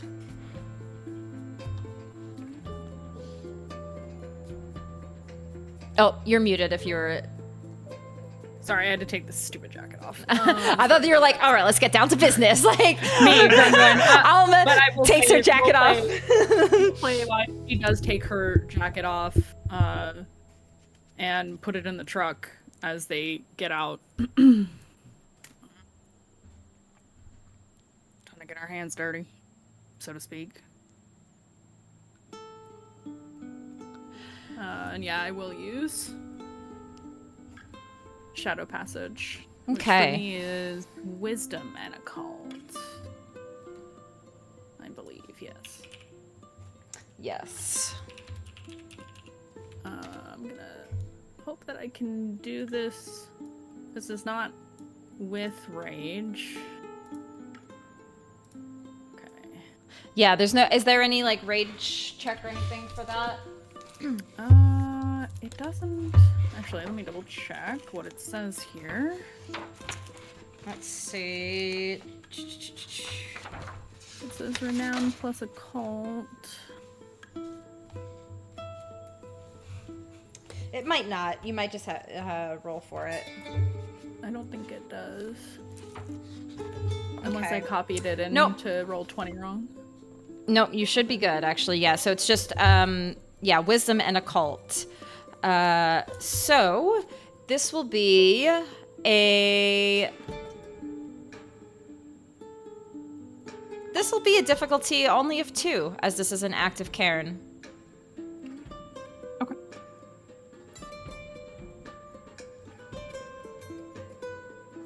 Two successes.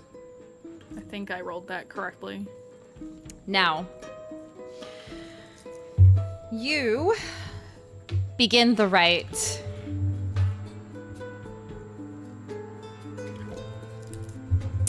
Alma, you kneel before the small spring.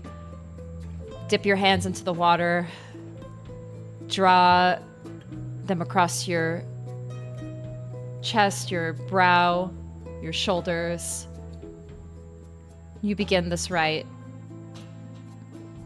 And it takes only a few moments.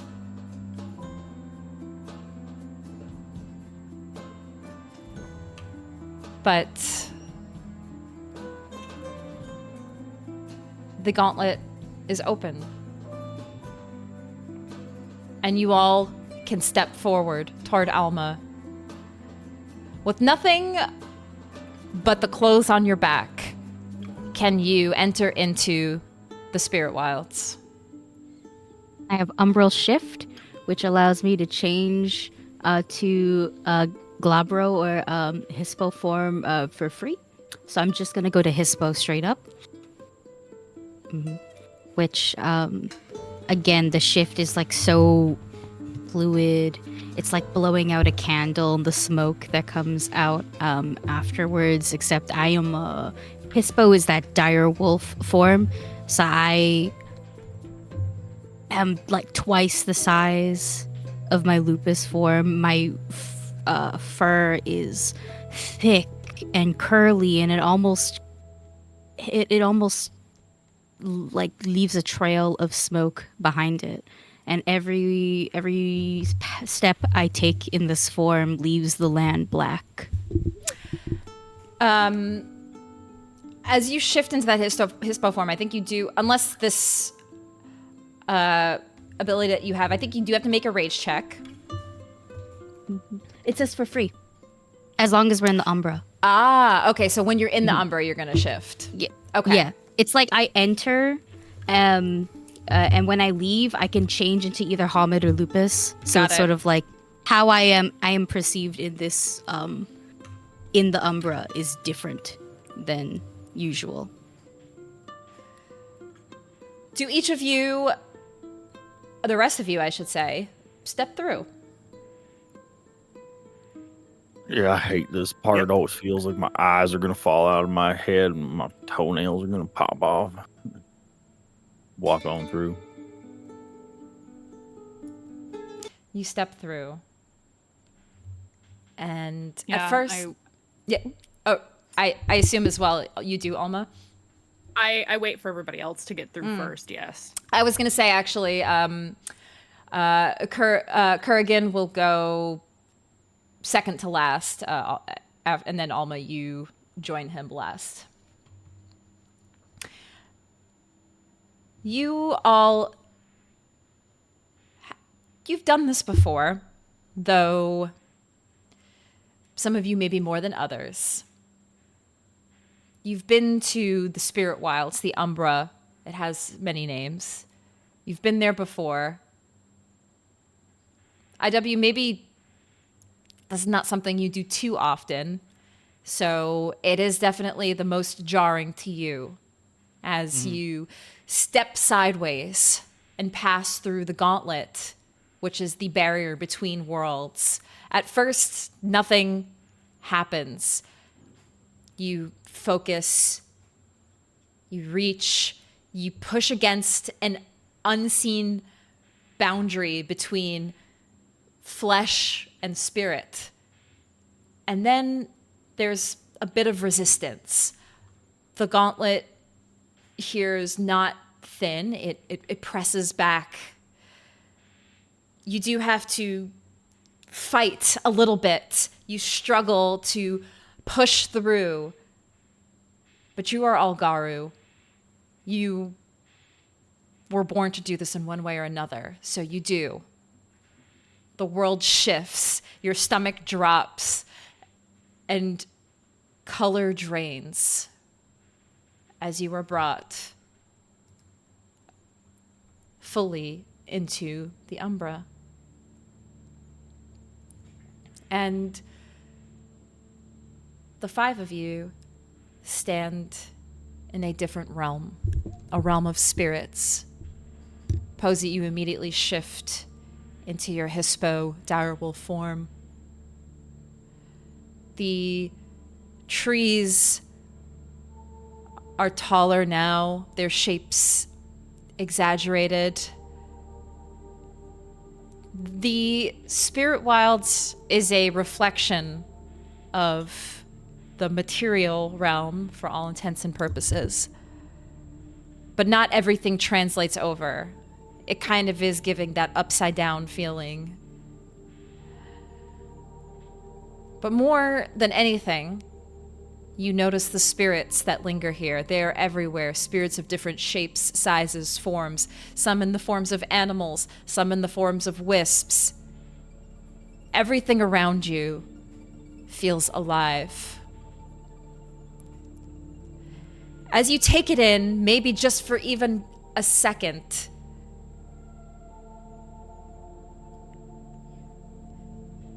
it's amazing at first.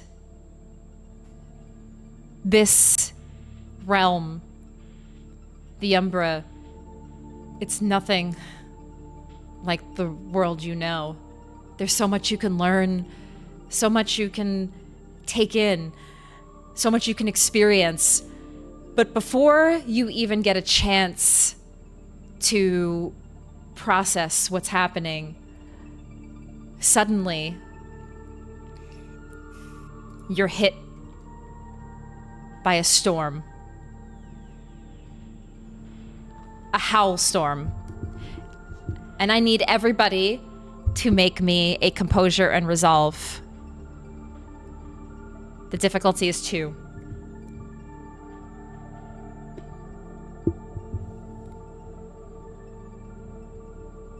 Gotcha.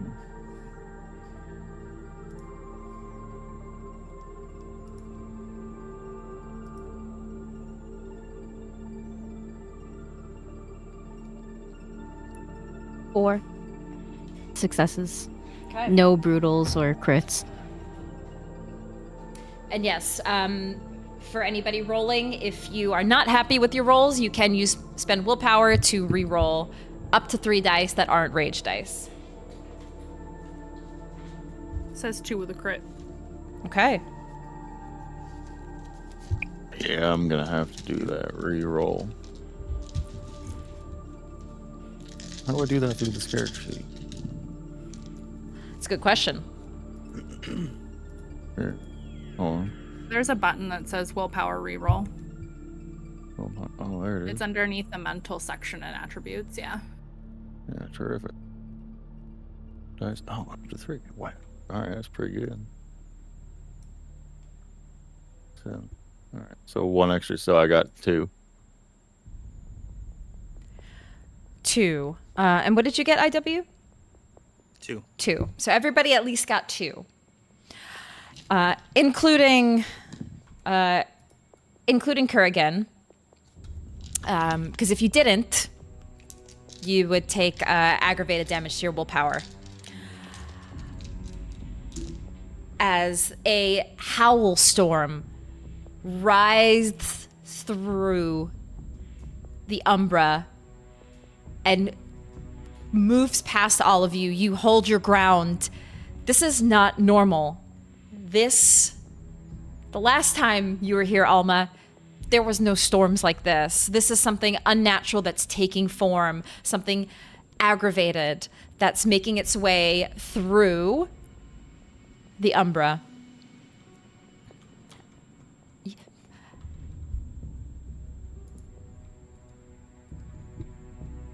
I think as I recognize this, I'll say, everyone stand firm. This is definitely not normal, but it'll pass. The hell is this? Howl storm. God damn. It is not pleasant, but eventually it moves. You worry it could come back. But for now, you all are able to gain your composure again. And that's where you see it. The trees all around here. You begin to see those veins going all through the trunks, up into the leaves and branches. It's dark and twisted. And Posy, roll me a wits and insight.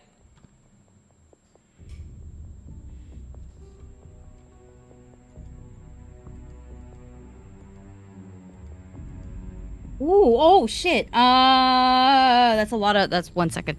This is math.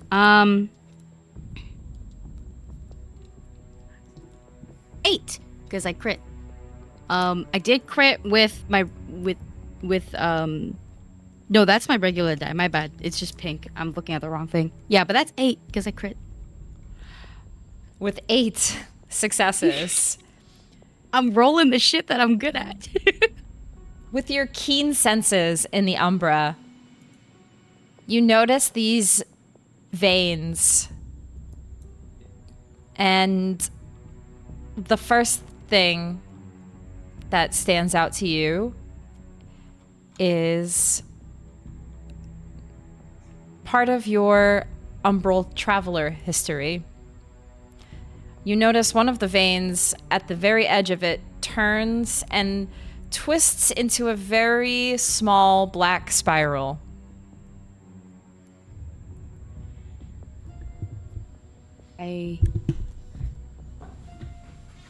didn't realize in the hispo form you couldn't talk.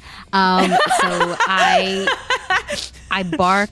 I know, right? I mixed it up with Glabro.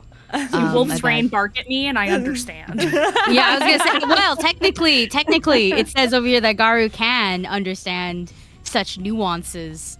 Okay, so like thankfully we're all that. I bark once to alert y'all what I see, and then it's nothing but like growling.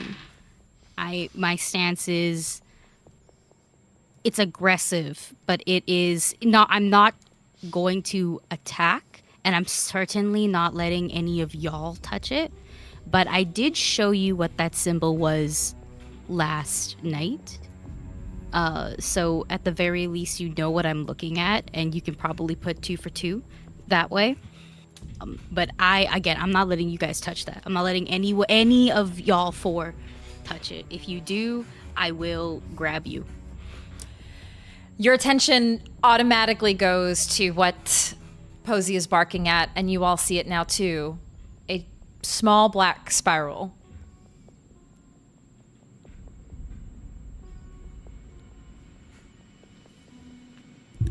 I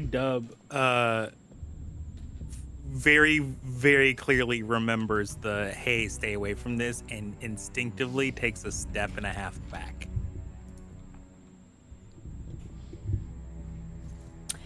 As you take that step back, IW,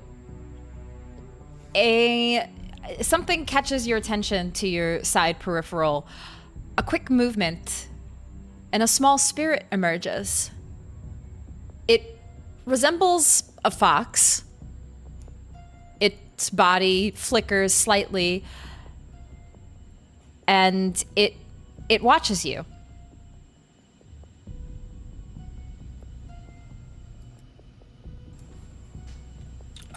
He will not make any further sudden movements. This is too new to him. But just off instinct, he kind of like watches it out of the corner of his eye. And he tilts his head up and away a little bit to kind of break that sense of like, I'm making eye contact. You know what I mean? Like he's not trying to make it so obvious that he's making eye contact with this spirit, but he is keeping an eye on it.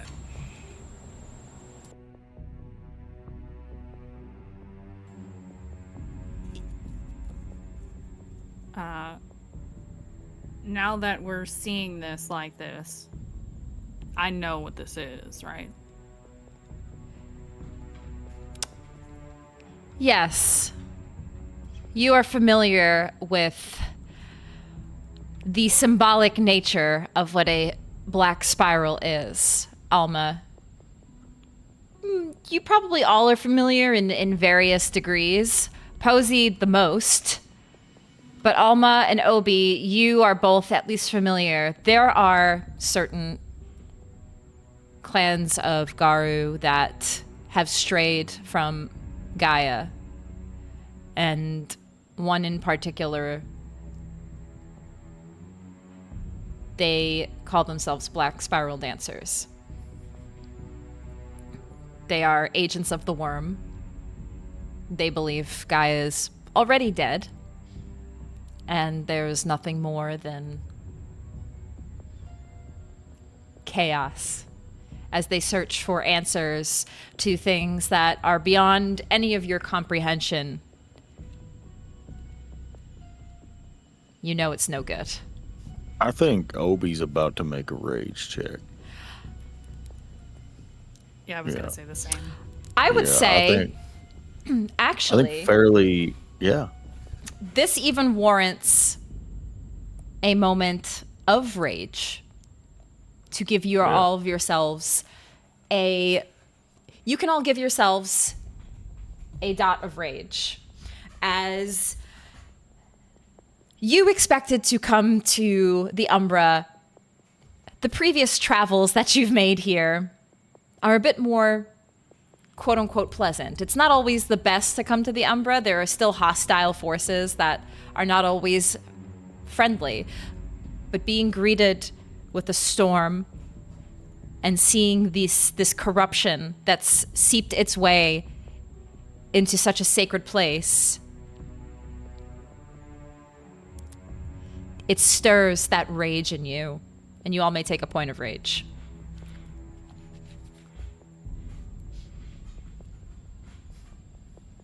Do we have to make the rage check, or no, you can just add a dot of rage to your little rage tracker, though. Obi, you are making a rage check.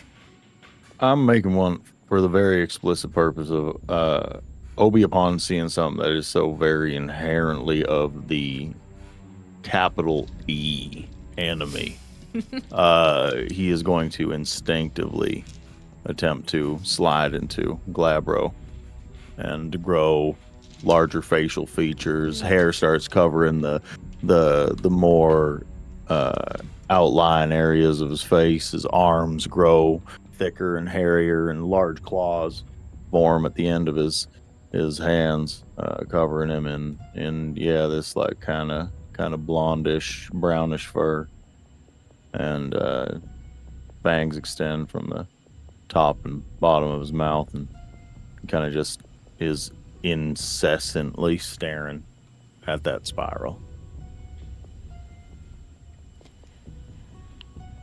I want to keep an eye on Kerrigan and Issac. Kerrigan, because we know of the corruption, so I want to keep him from accidentally getting more. And Issac, because out of the two of us, this is where I'm real fucking good at, and so I'm keeping Issac safe. You look over, and first you see Obi in his Glabro form just staring down at this tree with the black spiral. But then you look and you see Kurgan, and he looks the opposite. He looks in fear as he stares. You see him, his shoulders get smaller, and he tries to hide in himself almost. I need to leave.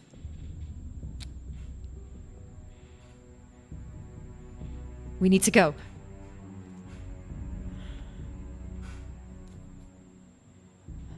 What are you talking about? I don't feel safe here. Something feels, and he's almost like, now you see him itching himself. His shoulders getting even smaller. I don't feel right. We need to go. Is there a way that I can quickly kick us out of the Umbra? You could, yeah. Yes. If we wanted to stay further in, you know that Posy specifically can kick people out as well. Very specific people. So I could do that if more people wanted to stay in. Also, we could just we could split the party. That is also an option. Try to yeet him out. I'm looking at, actually, before I do anything specific, or anybody else jumps in, you said he's like scratching? Yeah, he looks Does he have anything on him? Do we see anything? You don't see anything on him currently. He seems to be getting worse. Please, I don't feel right. Something feels off. I need to leave now. I look to Posy.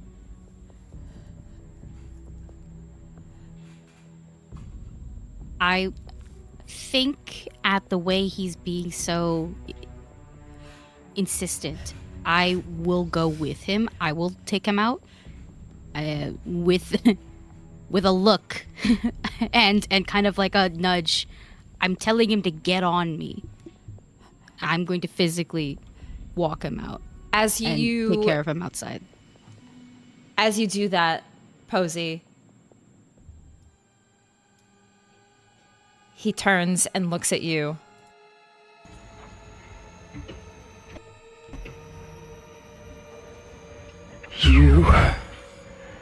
You should not have No. No.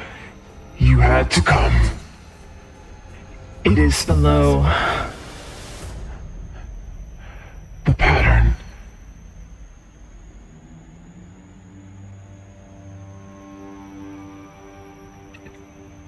The pattern is below. You all die here.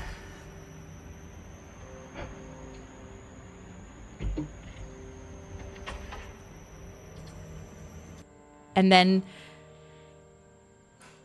suddenly you see him begin to shift and howl and growl and shift into potentially his Krynos form.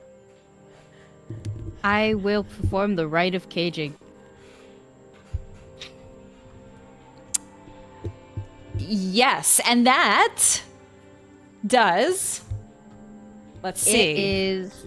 Yeah, it's there. It is it's a wisdom awareness roll for me. I can only perform it if I have something of their possession, which I do. That's why I asked for the watch. Hell and yeah. I basically I could make it harder for him to be here, and if my successes are high enough, I can outright push him out of the Umbra. I can't do it to any spirits. I can only do it to physical beings.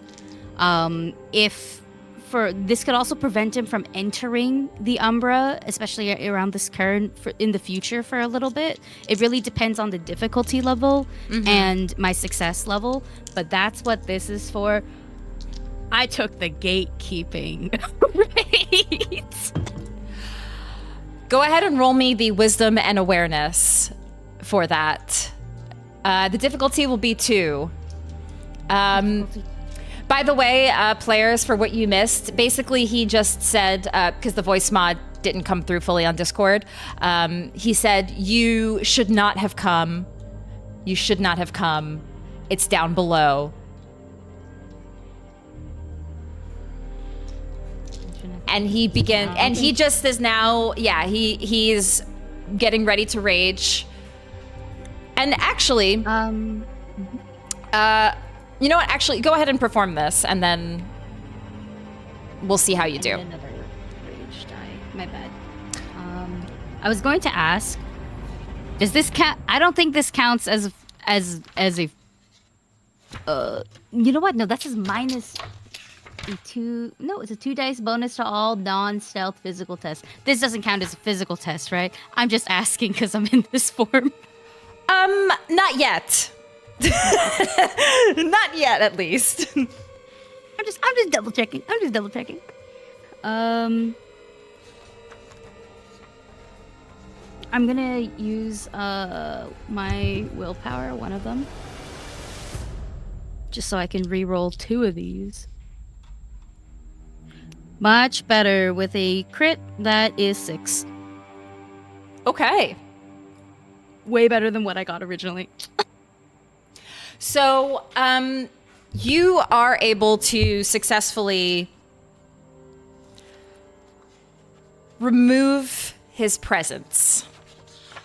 In a when I noticed this change happening, this possession happening, I think in a sense I get bigger than what I was before in Hispo. Perhaps it's the fur.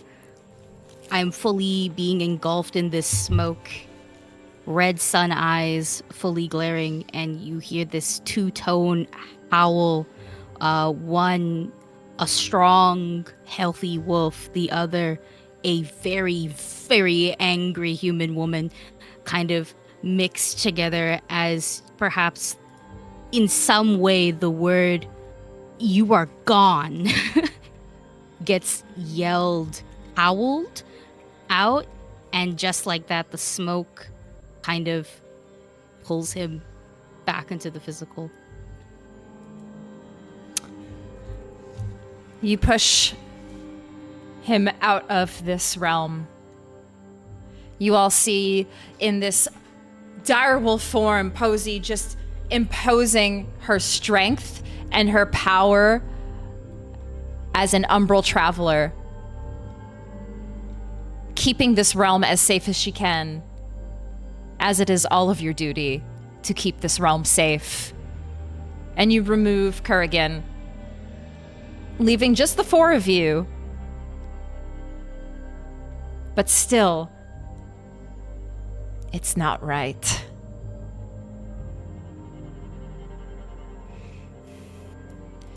The presence of the worm even stronger here.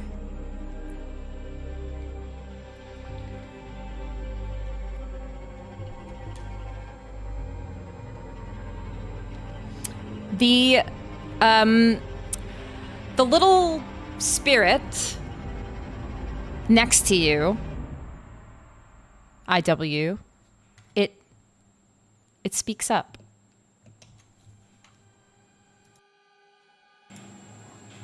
I can help.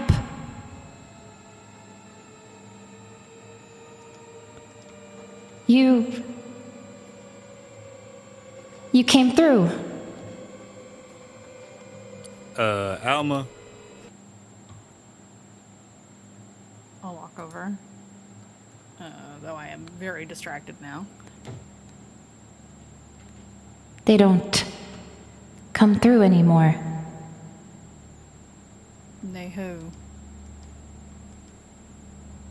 Your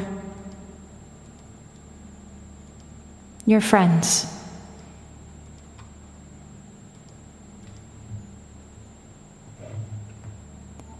I can help. I can show you.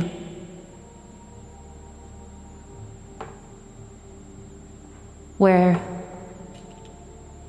that is.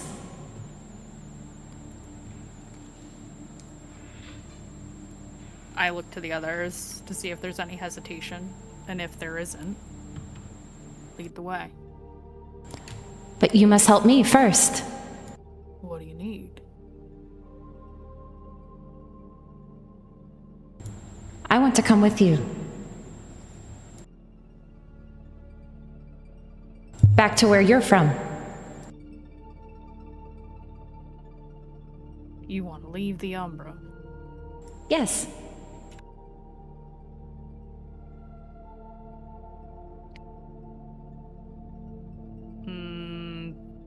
Based on my my extensive background, Umbral Traveler, I have 2 dots in that personally. This is not a good idea, I assume. Yes, you know that spirits of all different hierarchy, they generally, it would say it's necessarily a bad thing, but you know that they like to make deals. They usually want something out of you, and you could probably bind it to something to keep it entrapped, so it's not just like roaming freely. There are some rites that you can perform to bind spirits. I don't know if any of you have those types of rites. There may be other ways, but the best way is probably to perform some sort of rite. But yeah, it probably, just letting a spirit roam wild through your realm probably is not the best idea.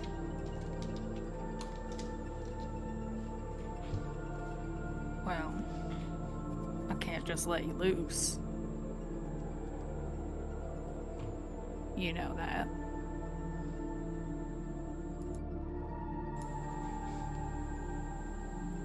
Then I can't help. And I will leave. I look to Posy. You can't bind this thing, can you? Posy fully will shake her head. This is not. She walks with them. She doesn't bind them. I think of the brooch, and I pull that out of my pocket. Do I get like the vibe off of this thing that might be something I could do? Not from this brooch. Like, you could maybe bind it to it, but no, it doesn't seem to have the Oh, not the ability. specific right. Yeah. Okay, understood. Do we have to know the right? Like, because so when we get our rights, we technically become masters of them. Could we perform the right despite not having it, thus not being a master? You could try to perform a rite that none of you know. Okay, because if so, I have improviser, so I suffer 2 less dice penalty when doing that. I just don't know if I can do it in this form. Can you do rites in this form? Can I just? I mean, I can. If you ain't in no hurry, Fox feller, I could bring you through later. I don't know about. I'm kind of, and Obi like is looking at Alma and Posy. He's a little taken aback. He's like, I can't believe I know something y'all's don't, but I can bring these little fellers from the other side to here. You just kind of like leave them the right bait when you're fishing. It's a little something like that. Well, all right then. So I mean, if y'all need some preparation or something like that, but I need your name, little feller. I need your name. My name? Yeah.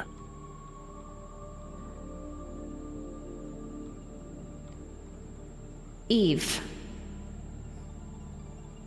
Eve. All right. Well, Eve, how big of a hurry are you in on getting out of here? If you help us out, when we got to go back and we got to have some, we got to go back home. We got to get ready for you back at our place. And then, we can bring you through there, and then we aren't scattering you out into the willy-nilly. And I'd like to make a persuasion on this little spirit. Go ahead and roll me a roll me a charisma and persuasion. Okay.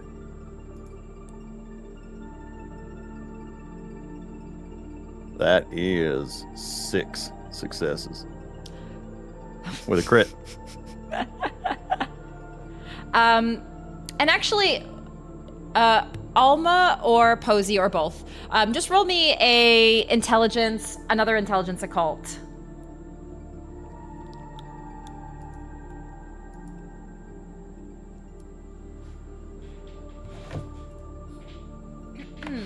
Two. Okay. Sorry, I accidentally clicked out of it. I'm doing it again. There we go. 4 successes. 4. Okay.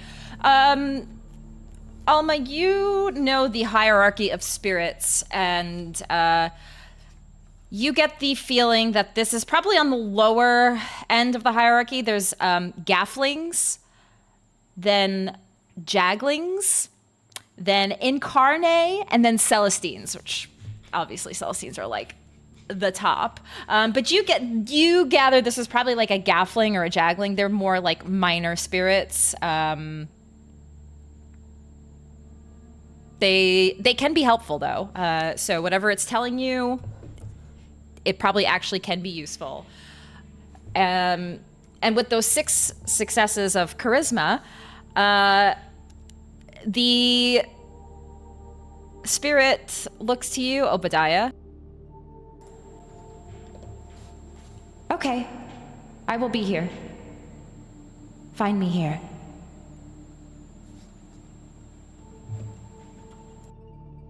I promise. I will. We'll bring you through. Wherever you're at here, we're coming back, and we're going to bring you on through, and we'll have a nice place for you to hang out.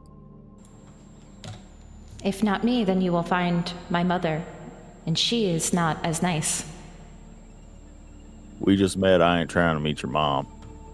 I promise we'll be back. The spirit prances away. Didn't like that.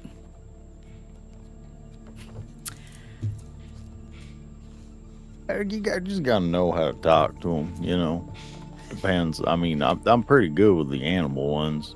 It's when they get real weird. Ones And kind of look like a tin can made out of spiders. For pattern spiders. They're Sure. easier to talk to. I realize, Obi, that you were still in your Glabro form, Yeah. which you technically get a 2 dice penalty to social checks. But you would have still rolled 4 successes, which is more than what you needed to convince this little spirit.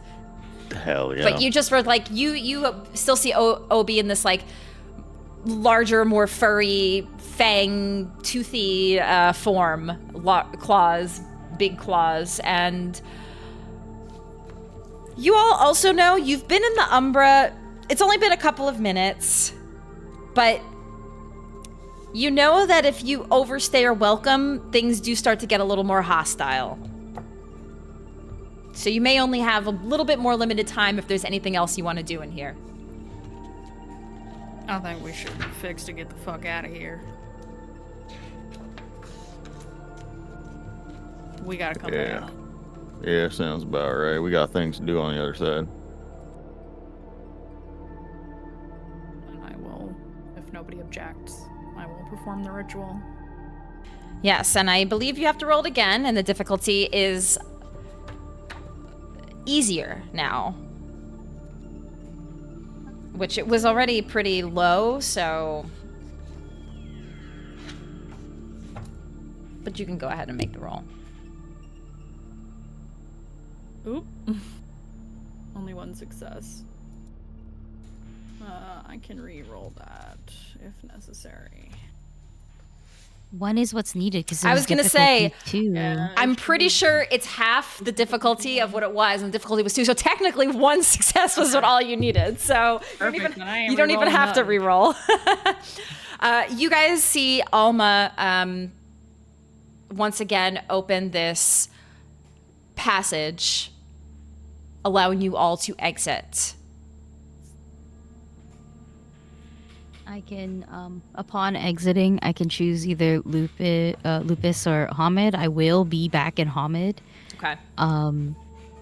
just so that way I may speak to all of y'all. But I want you to know that at some point, just because it was the Umbra and I was using all of my shit, I think I got, like, wolf spirit from Princess Mononoke Big.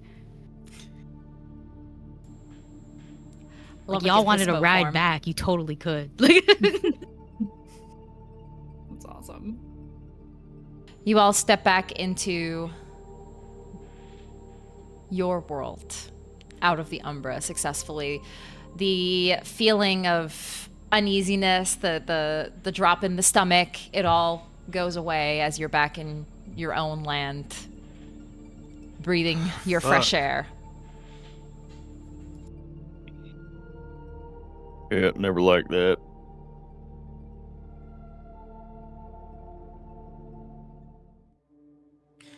So, the fuck are we doing now? Alma is in the middle of pulling out a cigarette because she isn't happy about what's going on. She's stressed out. Lights it. This is bad. Well, we gotta find the root. That's really all it comes down to. That place is it's like, holding the mirror up. So, if there's something ugly, then it's gonna be reflected in it. It's like a fun house mirror, it's even uglier. So we gotta find out what's doing it. I don't know exactly. This is what I do. This is absolutely what I do. I need to be pointed at problem, but as soon as you find the problem, we're going to be able to solve it. I'm telling you that right now. I don't know if it's a gnarly factory that's dumping things in the water, or they're sacrificing wolves out in the middle of the woods, or they're doing gnarly stuff. I don't know. Somebody's doing some absolute debauchery in and around these parts, and we got to find out what it is, and we got to burn it to the ground. That's what it comes down to. I don't know if that, and we probably got to do in that Kurgan fella. He's got to go. I'm so sorry, but I ain't trying to see all that shit. So we got to find him, probably peel some answers out of him. He knows something he ain't saying. And then we move on to whatever the next step in the ladder is, and we start taking it down bolt by bolt, brick by brick. You know, There is peeling. more. There What do is you mean? Posy kind of starts pacing a little bit back and forth like she's fighting with herself if she should be telling you guys this, but it has been 11 solid months with y'all. So she feels like if I can't trust you now, I can't trust you ever. This forest is ancient, and Posy knows where I know where the secrets lie. So it might be more than the outside. Something has been here, living here for a long time.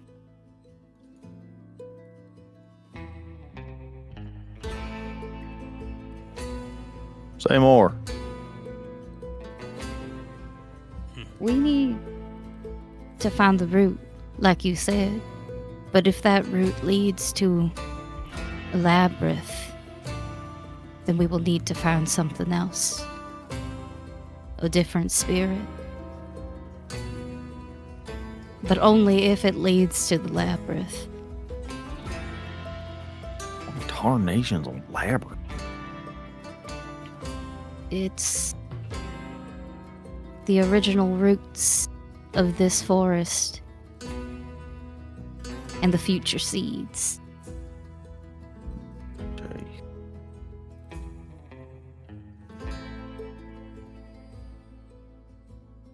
This is the bad poison.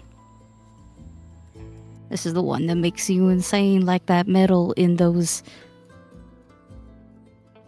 small things that shoot. You mean a bullet? It Talking about comes. Trying to. It's all of it. Metal is bad. You dig it Not from you dig it from the roots. You dig it from the soil. You bleed our mother out.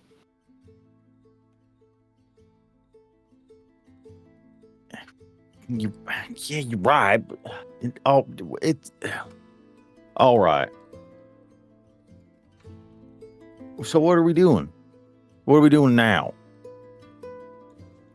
We find Kerrigan. Yeah, we gotta go find Kerrigan. That is the first. Hey, that's step one. Yeah, that fella's gotta get. He can't be too far. You kick him out the same spot we found him. That's interesting that you say that, Obi, because yeah, you kicked him out and he normally would be back here. But he's not around. You look down at the ground and you see large footprints in the size of a Krynos war form Garou. God damn it. Damn it! All right, we got Moot. We got motor. All right, it's like we ain't got time. We ain't got time. You know how you said you were gonna have my back things go sideways? IW, you said that. You said you were gonna do that. Well, it's we've officially gone sideways. And I fucking called it. And lo and behold, you're the reason it went. No, I'm joking. I'm not gonna blame you for it. Let's just go. I was just gonna be my fault. I didn't do was joking, motherfucker. I said I was kidding. Let's man. just do it. You're so funny. You're such a funny guy. God, it's all right. Let's move. It's time. I mean, this guy's on foot, right? Yep. The pack bands together to try to find where Kerrigan may be, with more information on what is happening to their homelands, or at least the lands they currently call home. as we end our session for today. And next week, we will be on the hunt for one angry Krynos werewolf who clearly has some stuff he needs to figure out. And you all have some stuff you need to figure out. The Umbra is unwell. Where is the source? What is this labyrinth that Posy speaks of? There's a lot to be figured out. And perhaps we will find out more next week. Thank you, everybody, for joining us for our first episode of Spirit of the Pack, and there will be much more to come. So thank you, guys. We hope to see you next week, or see you on Tuesday or Thursday for our other games. Our Wild Sea story that Sparrow is in on Tuesdays, and our Heirs of Honor Cosmere RPG game that Mandii and Storydad are in. So join us for any of those games, or we'll see you next Friday. Have a good evening, everybody. And as always, don't forget to howl at the moon. See ya! Ow! Ow! Ow!